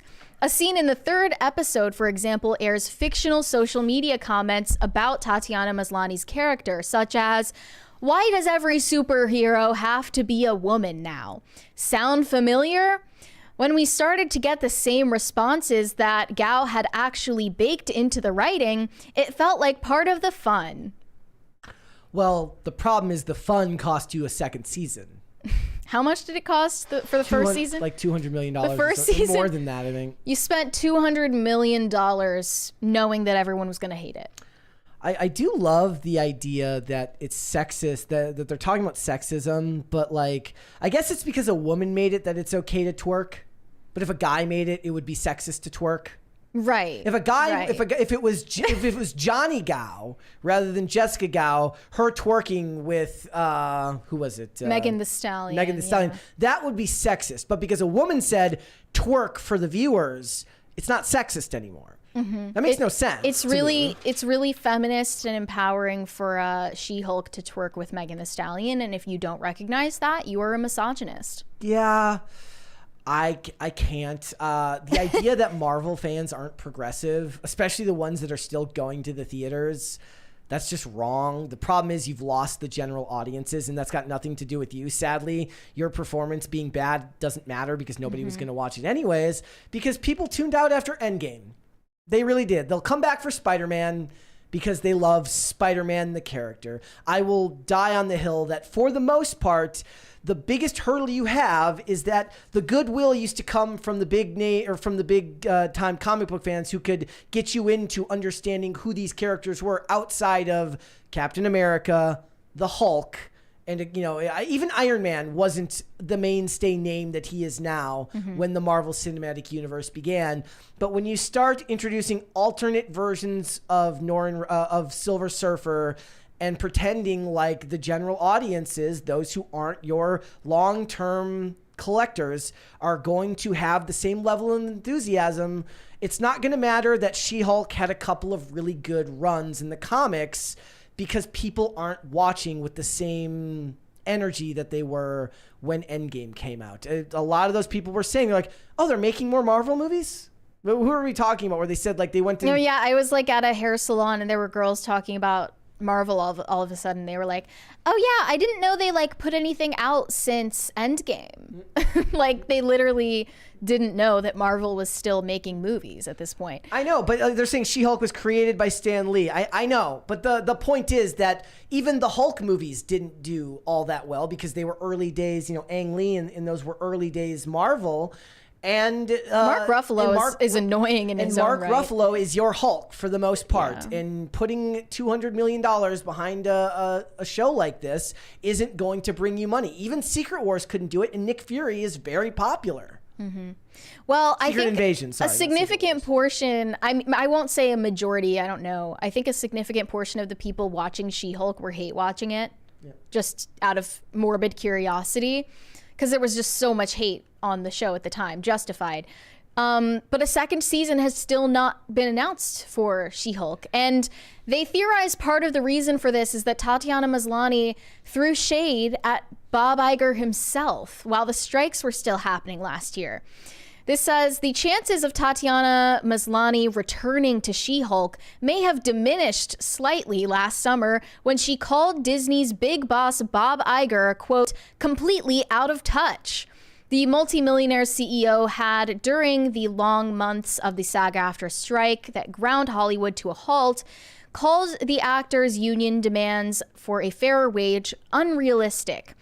Tatiana Maslany now admits, quote, in those moments, you're so heated up. It's hard to articulate yourself in a way that you want when you're on the picket line with everybody. When you feel like such a good little activist and you feel like you can talk shit to the CEO of the company who employs you, you just get so heated up. You don't think about what you're saying. It's like literally, hi, it is me biting the hand that feeds me. Yes, exactly. She said that he was completely out of touch with the workers who make his shows happen, who make people watch these shows, who bring viewers to him and bring him money. She-Hulk brought Disney negative dollars, not just $0. She-Hulk lost money for Disney. It's not about Bob Iger being out of touch in this case, because he is. Sure. He absolutely is. That's not the problem here. You're not the one who should be saying that to the public when your job's on the line. Right. Right? In the professional world, a lot of people have out-of-touch bosses that have to hold their tongues because decorum dictates that to keep your job, sometimes you have to eat a plate or two of shit because it's required. Because that's the culture. And you're on a strike where, sure, maybe you guys at the union will get everything you wanted. But what came after that? Cancellations, no new pilots ordered on network television, jobs are being slashed, everyone's wondering where their next paycheck's going to come from. The COVID influx of cash is over, ladies and gentlemen. Marvel says we're going to cut back and we're going to make less stuff and we're going to focus on making the stuff that we're making good. Well, here's the thing. If they were doing that beforehand, if Bob Iger was in touch, I mean, he wasn't even in charge at this time, it was Chapek. But the point is, if they were in touch with things and they did this, your show wouldn't be that. So it doesn't matter. Right. It would have been Loki or Andor or something that would have been your example of doing something right. I mean, those things are just examples of things that aren't universally hated, that aren't like Correct. Total garbage. Correct. I haven't seen either of those, but they were the only ones I saw like any goodwill for in recent years. But yeah, I think that she doesn't realize, yes, Bob Iger is out of touch. You are also out of touch and you sound incredibly entitled. And I still cannot believe that the media is making headlines about Marvel fans being sexist in 2024. April 2024. After The Marvels was released, so after that joke of a movie. Here's the other perfect way to exemplify why the enthusiasm is gone. So after their theatrical releases, both Wish and The Marvels got this boom on Disney Plus where a lot of people went to watch it and said, oh, I personally don't think this is all that bad. Now, we can disagree. Me and you would disagree with them on those points for the most part. I still think that the Marvel... what would you place as worse, Madam Web or the Marvels? I liked Madam Web more just because it was so bad it was almost good. Yeah, I genuinely liked Madam Web more because it was like entertainingly bad. Yes. The Marvels was painful to get through. The problem is, when a movie goes to streaming after a theatrical release where it makes no money, loses millions and millions of dollars, and people say, oh, this wasn't that bad, it's got nothing to do with the quality and everything to do with the energy output that you have created beforehand. So when you have good energy, when you have goodwill built up over however many movies that people consider to genuinely like, people are going to be more willing to take a risk. And my gosh, in this economy, like people are going to be more willing to take a risk on something if the previous track record is in your favor. Well, you've got The Eternals and you've got Ant-Man 3 and you've got Thor 5 or Thor 4, whatever, Love and Thunder, all of these movies that nobody genuinely likes. You had one good one in one genuine one that made a little bit of money, which was Guardians of the Galaxy, the latest Guardians of the Galaxy movie. The problem is one good one between that and Spider-Man No Way Home in 2021 is not enough to bring that goodwill back on your side. Yeah. Which is why you're seeing so much aversion. This is why you said correctly that Deadpool 3 can't save the MCU. Correct. At least not single-handedly. No, you're gonna have a series of you got to be on a roll. Yeah, they're gonna have or to else do I'm more not after interested. That. Look, and Ryan Reynolds is a perfect example of somebody who could do that on his own. He has enough charisma. He has enough universal appeal to. He's perfect on the scale of like. There's people who don't like him, like, oh, he plays the same person in every movie. Yeah, but he is at a level now where that does not matter. Sure. Right? Like, I went and rewatched his movie 6 Underground. It's the Michael Bay. It was like one of the first movies Netflix ever made. Like not 6 feet underground. Six Underground. It's called 6 Underground. Right. And it's awful. And I loved it. I loved every second of it. There's like, I didn't recognize a single other actor, I don't think, in the whole movie, because like literally they spent the whole budget on Michael Bay and Ryan Reynolds. Yeah. And it's ridiculous and stupid. He could help save the MCU, but it's not going to happen.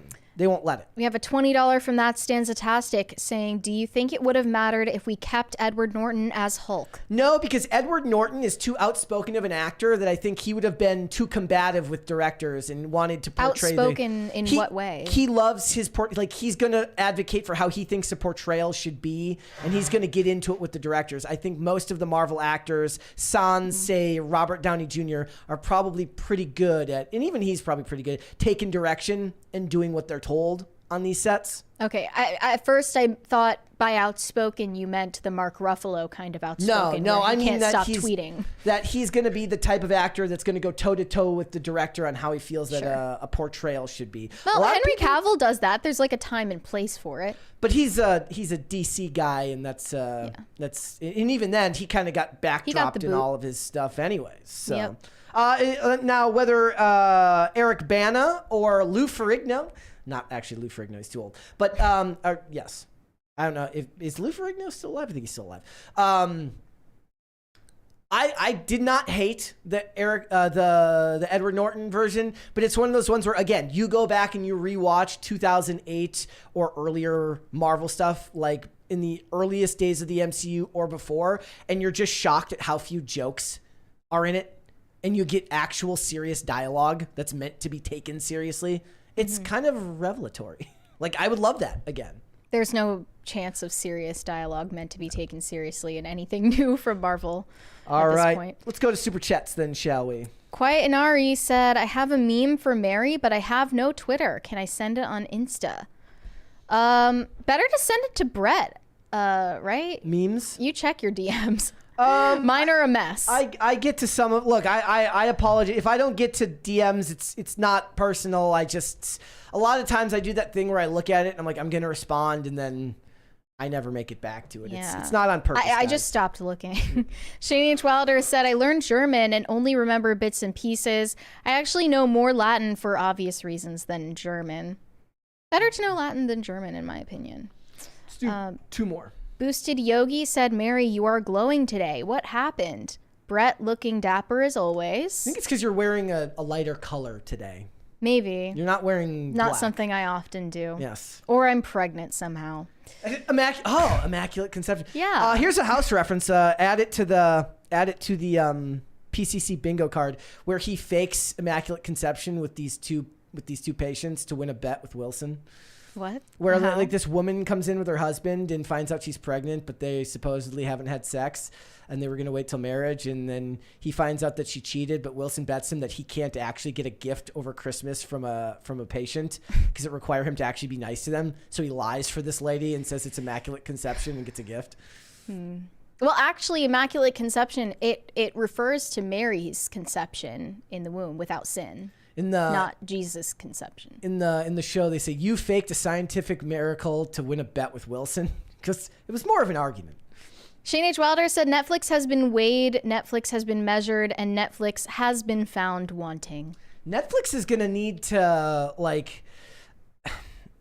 Netflix is still far and away the most successful of any of the streaming services. It's kind of it never quite made it to the level of like making a Xerox, like where like it becomes like Kleenex is a brand. Oh no! Like when you're streaming something, you don't say, "Oh, I'm gonna Netflix that." Yeah. It's not like Google, where you could say Google to anything. Right, But it is the most successful of all the streaming services, next to Hulu. But maybe that could change in the future. We'll have to wait I don't and know. see. The Rumbling said, "Hey Brett, the Cowboy Bebop adaptation is one of the better live-action adaptations. The other anime adaptations have been weak." Yeah, but the general response to it was that people didn't like it, right? I thought the don't know. One Piece adaptation is the one people actually liked. Yeah, and then there was the Death Note one that everyone hated, right? Yep. Let's hold off on the rest and let's come back after the fact. Time to talk about what's going on with Henry Cavill. Yeah. Netflix recently released a teaser for the next season of The Witcher. And obviously this season will not have Henry Cavill, who is the protagonist. They've replaced him with Liam Hemsworth. And they posted this video of all of the cast doing a table read and just having the best time together. Faux Geralt. Yes. And it's obviously a cope for the fact that they've lost the star power of Henry Cavill and the huge PR blunder that was, since he reportedly was the only one on set defending the story's integrity while he was there, because he cares about that story. He cares about keeping in line with source material, and other actors generally don't. Screenwriters certainly don't. So they posted this promo for the next season, as well as the final season 5. And in response, Henry Cavill got thrown under the bus and blamed for the downfall of The Witcher by this anonymous Twitter user. They said, "The Witcher aired in 2019 and we never had funny behind the scenes compilations, never had heartfelt interactions mid-promo. It was always Anya, Joey, and Freya working together while he chose to isolate himself and work alone. He ruined Geralt and the Witcher fam for 4 years." I love the idea that Henry Cavill's on like a one-man jihad against blooper reels. I mean, I think this is just like... You know, it seemed like he had some run-ins with the director and with the writers on set, and maybe he wasn't the most well-liked guy on set, but he had the right to be, because he's the reason why people were watching. And they're gonna have a lot of audience drop off after he's gone. Yeah, they'll never be able to actually what he did for that, what he could have done for that show with his refusal to denigrate fans when that interviewer tried to just tee it up for him to call them sexist, racist, homophobic, and whatever. What he could have done for them, I would say, would have been on par with the director's decision to redesign Sonic when they did that. If they had done it right with The Witcher, if they had listened to him and rode that positive wave, they could have done anything. But it's a Netflix adaptation, so it's not going to do that. Yeah, I think they said one of the primary things Henry Cavill pushed back against in the script is all of the sex scenes that were in the show. Yeah, like he felt that was inappropriate because his character wasn't supposed to be seen as this like sexual person. It's also funny too because people, when we did a video recently where we talked about him calling out the overabundance of sex scenes in Hollywood, but they point out that he was in Tudors, which was I never saw had a lot of that. I'm sure it did. So I mean, Game of Thrones obviously as well. Any period piece like that probably will. But another person in the reply said, with the Me Too environment that you guys gleefully created in the industry, if he smiled at you wrong or bumped into you, he would have gotten sexual harassment charges from HR, and you want him to be warm and inviting? You can't have it both ways, Cupcake. It's the same thing as talking about him and Millie Bobby Brown on the set of Enola Holmes, where he kept it very professional. He said, "We're not going to talk outside of work. This is a job. Smart man. It's not my job to talk to a child about her personal life." One, because it's a hugely bad look, and two, because it's a distraction. Right. I think this is just the way he conducts himself on sets. It's a job. He's going to treat his co-stars like his co-workers. Yeah. And, you know, he just doesn't want to cross a certain personal boundary. Why does that make him a villain? This happens a lot on like network shows, especially shows where like audiences ship hard and they develop like really, really strong feelings about the characters. They'll sometimes be shocked at how just generally cordial right. their relationships are. That because what it is, it's always the we were a family, we were this, and that may be true for a lot of them. Like a lot of them might get along great with cast members and hang out outside of work and all that stuff. But for some of them, it's a job. I go to work and I come home. Now you develop a certain level of a bond if you work with somebody for however many seasons because you're working 12, 13 hours a day. Mm-hmm. But that's not going to be true in every respect. Yeah, but it would be like people expecting us to hang out outside of work. No, that's exactly the type of vibe that they were trying to communicate. They were trying to convey in this promo video they put out. Like everyone is just laughing together, and then the girl who plays Yennefer is like leaning into him and grabbing his arm and stuff. The best is going to be like somebody's going to Liam Hemsworth, I mean. And then 2 years later, it's going to be like, and he touched me inappropriately during table reads. We can look at this video. This is why you never hang out with your co-star. And we can probably can't show the music. I don't remember if it's. I don't know. Yeah, I'm not gonna risk it. Hold on. They were doing this table read on a set. So there's Liam Hemsworth. They're all giggling together.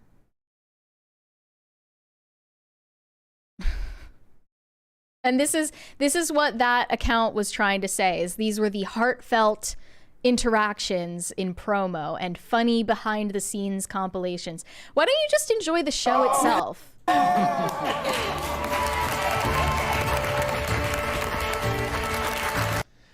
Okay. Yeah. Just kind of pointless and stupid.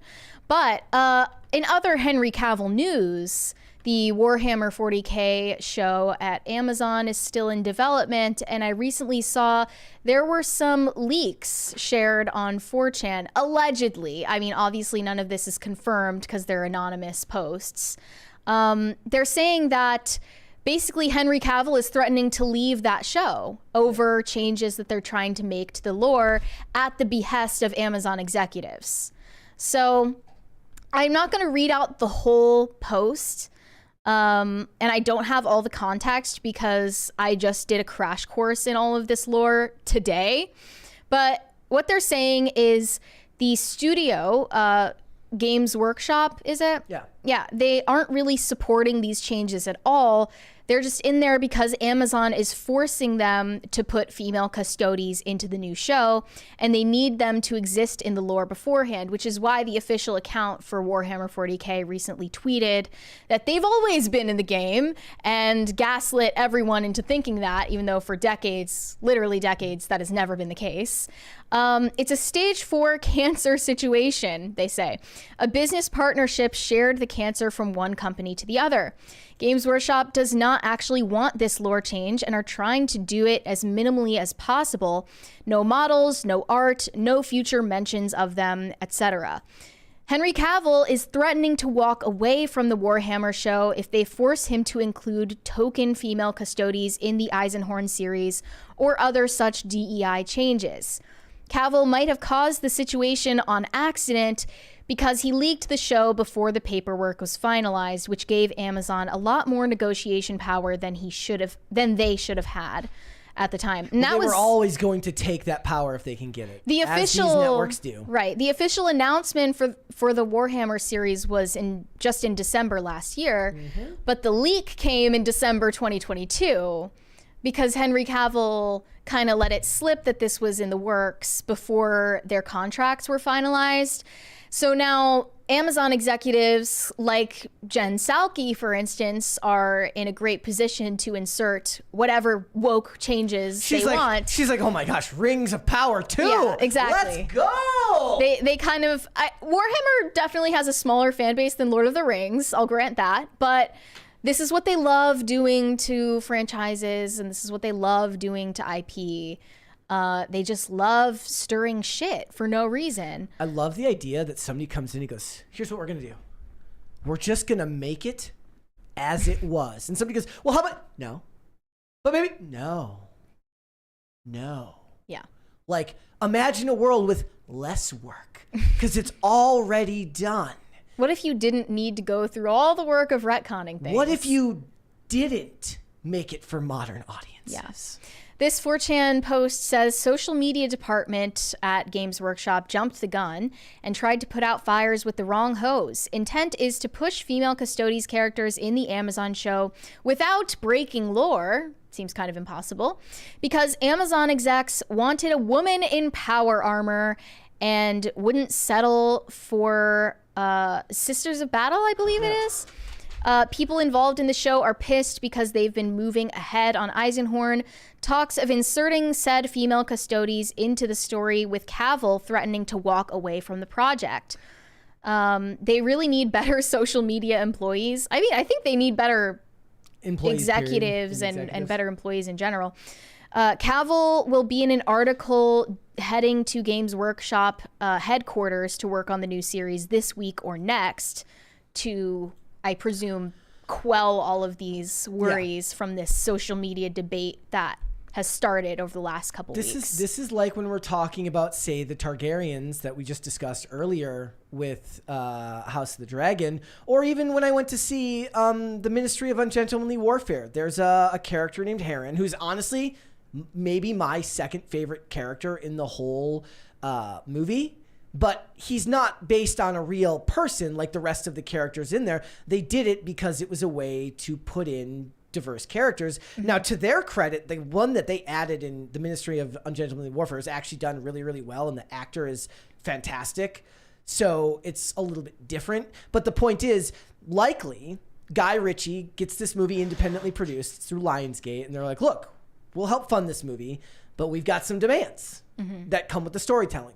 And you're not going to get around that with these things these days. Not unless you're funding that whole kit and caboodle yourself, and most of them aren't. Yeah. After, Henry Cavill just takes L after L back in, I guess this was 2022, or was it last year, where he leaves The Witcher. He thinks he's going to be Superman, and then he's not. He gets kicked off that too. He announces it and everything, Instagram. And then gets booted from that as well. And then he makes this announcement about Warhammer, and now he might have no choice but to walk out of that project too. And he's being used as like bait and switch on everything. Argyle, he's barely in it. Even in the Ministry of Ungentlemanly Warfare, he's in it a lot. But I really do believe that there was characters added that probably cut down on his screen time. It's like the guy can't win, and it is fair. Like I saw people having the discussion. They said, "Look, it's time to have the discussion that Henry Cavill isn't the leading man that you think he is." Now, just because he is a true blue nerd and he's got the cred does not mean that he's the box office draw that you think he is. Sure. So, Yeah, I saw one other user in these leaks say, don't dick ride him too hard about Henry Cavill. He's always prided himself on the idea of being the nerd who made it. His concern is losing the clout of being known as the superfan celebrity. So they think he's not even genuinely attached to, or invested in any of these projects. He's just attached to being the guy who is a fan favorite, who is one of the fans, but is also in the project. Yeah. And, if he goes ahead with doing this Amazon show, it might be good for his career financially in the short term, but it won't be good for keeping his existing loyal fan base on his side. Correct. If they get these changes made that they clearly want to make. Yeah. So it remains to be seen how this is going to go for him. Then he signs on, he's got to do the show. They've made the changes. He looks depressed the whole season. He's just going to sabotage it intentionally. See, what they need to do is they need to let him make the show the way he wants and watch those behind the scenes shots start looking real good because he's actually happy to be there. Lots of heartfelt promo. Because he's actually happy to be there, right? Maybe he just says, F it. I got a kid on the way. I'm going to go be a dad.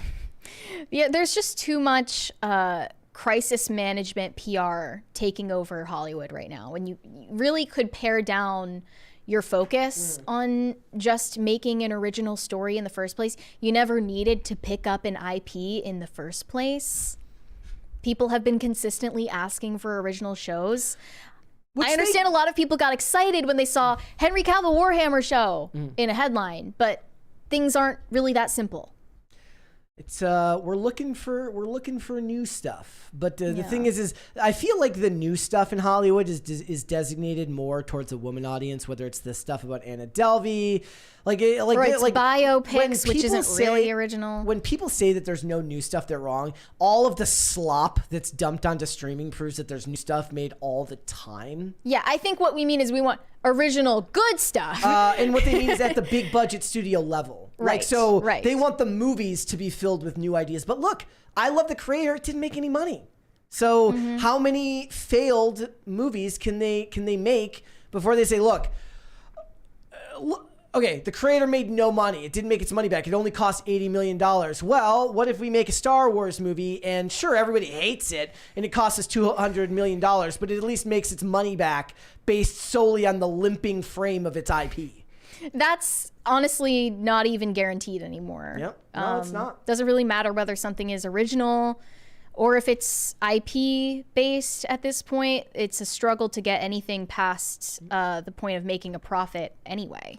I don't believe superhero movies are finished. It's over. Says, nah, there's no new ideas, Brett. It's all been done before. Look, I disagree. I do believe that you can go on streaming right now. The thing is, you have to train your brain to look for stuff that you might not necessarily be interested in. Somebody pointed me to The Sympathizer, which I haven't looked at. Rabbit Hole starring Kiefer Sutherland, which were all if they're not originals, they're at least based on books or something like that, but they're not something that's traditionally been done before. There's stuff out there. It's just a matter of whether it interests you. And the thing is, I always my problem is when I see that many new things get made, I'm like, how good can it be? When I really do believe that really, really gifted, genuinely talented actors, that is a scarce resource. And when they're spread so thin over, how many projects was Giancarlo Esposito in? 197. He can only make so many appearances. Yeah. Right? It is what it is. All right, let's finish up these super chats. Bonk Bonk said, uncommon opinion here, but I really liked Spaceman. I didn't see it. 200 Watt Studio. Oh, let's get a third crisis party, ladies and gentlemen. How about that? Yes. How about that? 200 Watt Studio said, clearly social media has given the severely mentally ill a voice. For better or for worse, you're right. It is our job as people to learn to either ignore or just, clap back politely. Lord Crimson TV sent us a $20 super chat. Why is every rapper beefing right now? That Breezy diss on Quavo was fire, but disrespectful AF. Saw that. What was the diss saying? I just saw that it happened. But I mean, isn't it kind of part of the game? That's always been a thing, right? Drake is always, somebody's always writing about Drake. Drake is one of the funnier examples of that, though, because he kind of lives in his own world. He's just made it so much that. What did somebody describe? He's instead of a SoundCloud rapper, he's a Spotify rapper. Yeah. And that's what you like. Everyone can lie, but what you actually want is to be the Spotify rapper because you've made it so well that you're making that much money. He's not even a Spotify rapper. He's the Apple Music rapper. Yes. Yeah. Sledgehog said, Patton might be Trump's favorite movie. Some claimed that he wanted Mattis to his cabinet as he looks like Patton, the actor, not the real general. That's hilarious. That's funny. If true. Corey Anderson said, Mary, you look fantastic today. Brett, when is Mocha's birthday? I don't know exactly, nor will I ever want to know. I will block it out from my memory. It was Chloe's birthday last Sunday, though. The other cat, the fatter, far more likable cat. Celebrating a cat's birthday is kind of like celebrating a baby's birthday. It's really for you. Yeah. 200 Watt Studio said, Mary, Jenny Jones was misunderstood. We should watch Forrest Gump this weekend. Oh, is that a Forrest Gump reference? Everyone should watch Forrest Gump. Who's Jenny Jones? The bitch girlfriend who gets AIDS. Never saw it, so I don't know. Corey Anderson said, I'm okay with trans women playing Cinderella's ugly stepsisters. Seems logical. They could also get David Mamet's daughter to play one. Yeah, we're gonna talk about that tomorrow, about David Mamet. Uh-huh. Who's been in his daughter's been in a million things. At first, I was like, maybe she is a Nepo baby, but if she is, she's been a Nepo baby going back a long time. And I pointed out that, well, we'll mention this on the show tomorrow. He's like, she's not a Nepo baby, but one of her first roles was literally in the show The Unit, which is one of my favorite shows that he created. So, was she a Nepo baby later? You can say that DEI is trash and that you gave your kids a leg up in the industry. It's fine, bro.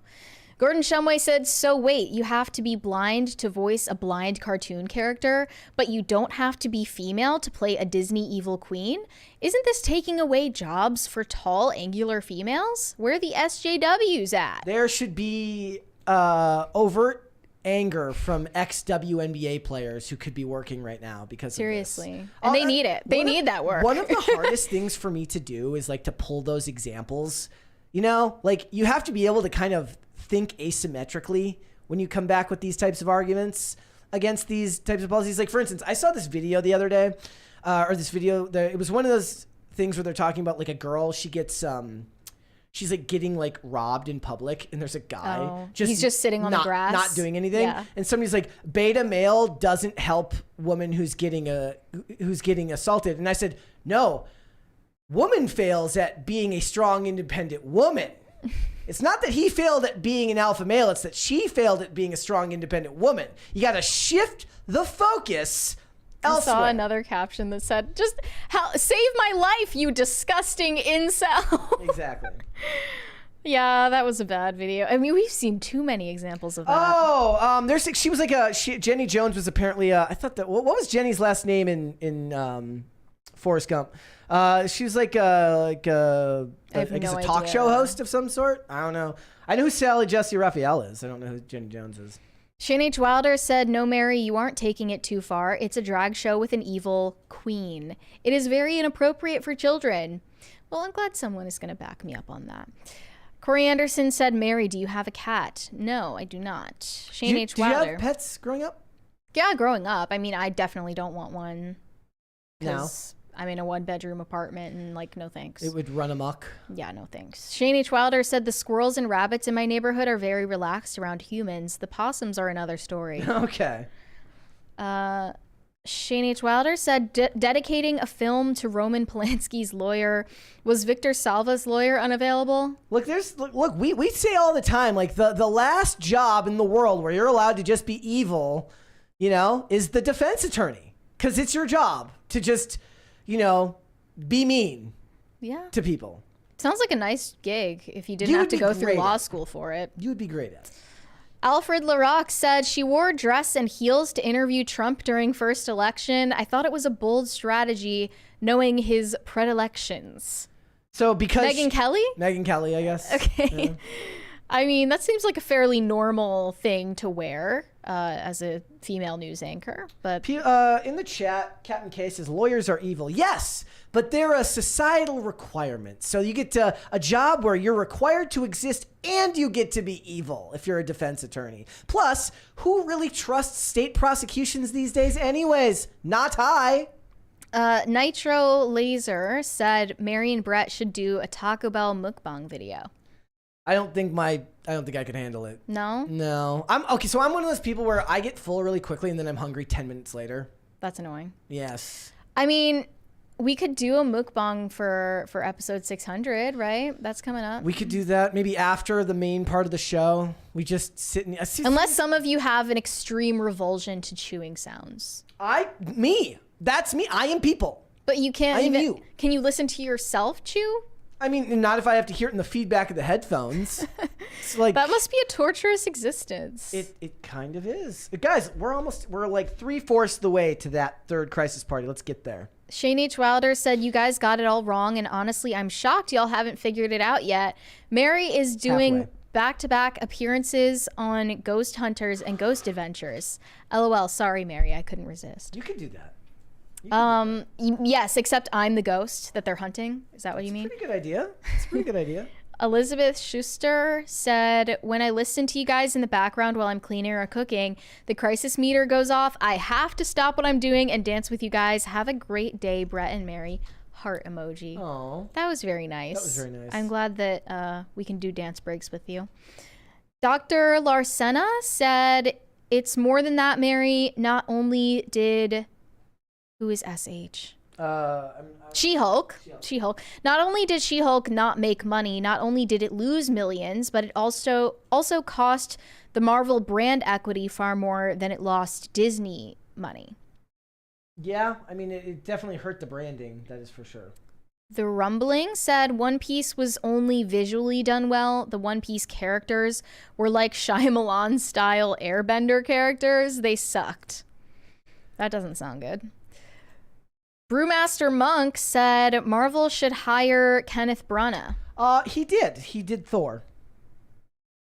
Okay, maybe they knew that. I don't know. He did the original Thor. Unless what they mean well, is, rehire him. Like as an actor, he should do that. Should they bring him back? Look, as a director, I don't have any. I find Branagh as a director to be very. He has a very paint by number style that I enjoy because I know what I'm going to get when I see his films.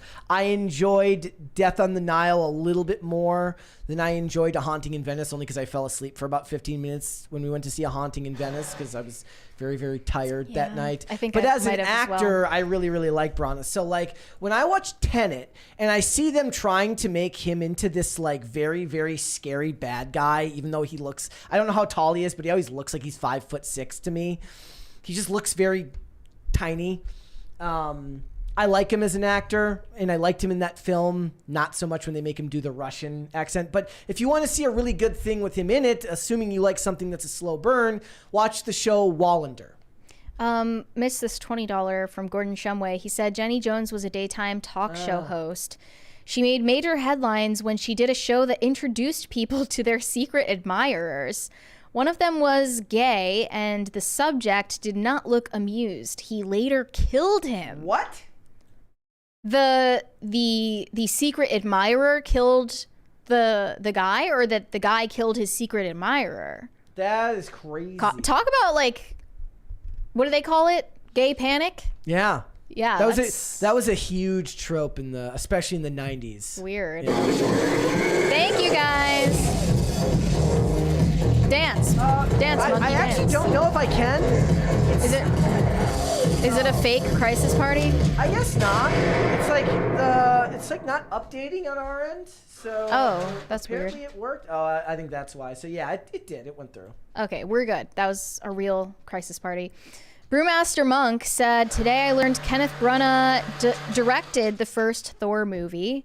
No wonder it was better than the others. Yeah, I mean, a lot of people, they really, like, they accuse those early Thor movies of being boring, but I think that could be, depending on the genre. Like, if you like Branagh movies and you're going to see, like, a murder mystery, like The Murder on the Orient Express, which is kind of like Clue, right? That's a different vibe than what you're going to get when you go see a comic book movie. So that slow burn pace that he's kind of known for is very different when you're expecting something more fast-paced. Left-handed Link Gaming said thoughts on Keanu Reeves as Shadow in Sonic 3. I think that there's nothing wrong with giving Keanu all the roles. Okay? Who played Shadow in the last one? Wasn't in the last one. I thought he was. No. Oh, never mind. I was thinking of Knuckles. Knuckles was in the last one. Yeah, never mind. I am excited to watch the Knuckles show. I believe that's Friday next week. Yes. Friday next week. Carnell said, Gary from Nerdrotic said, unfortunately, Henry had the misfortune of being an actor in the wrong era.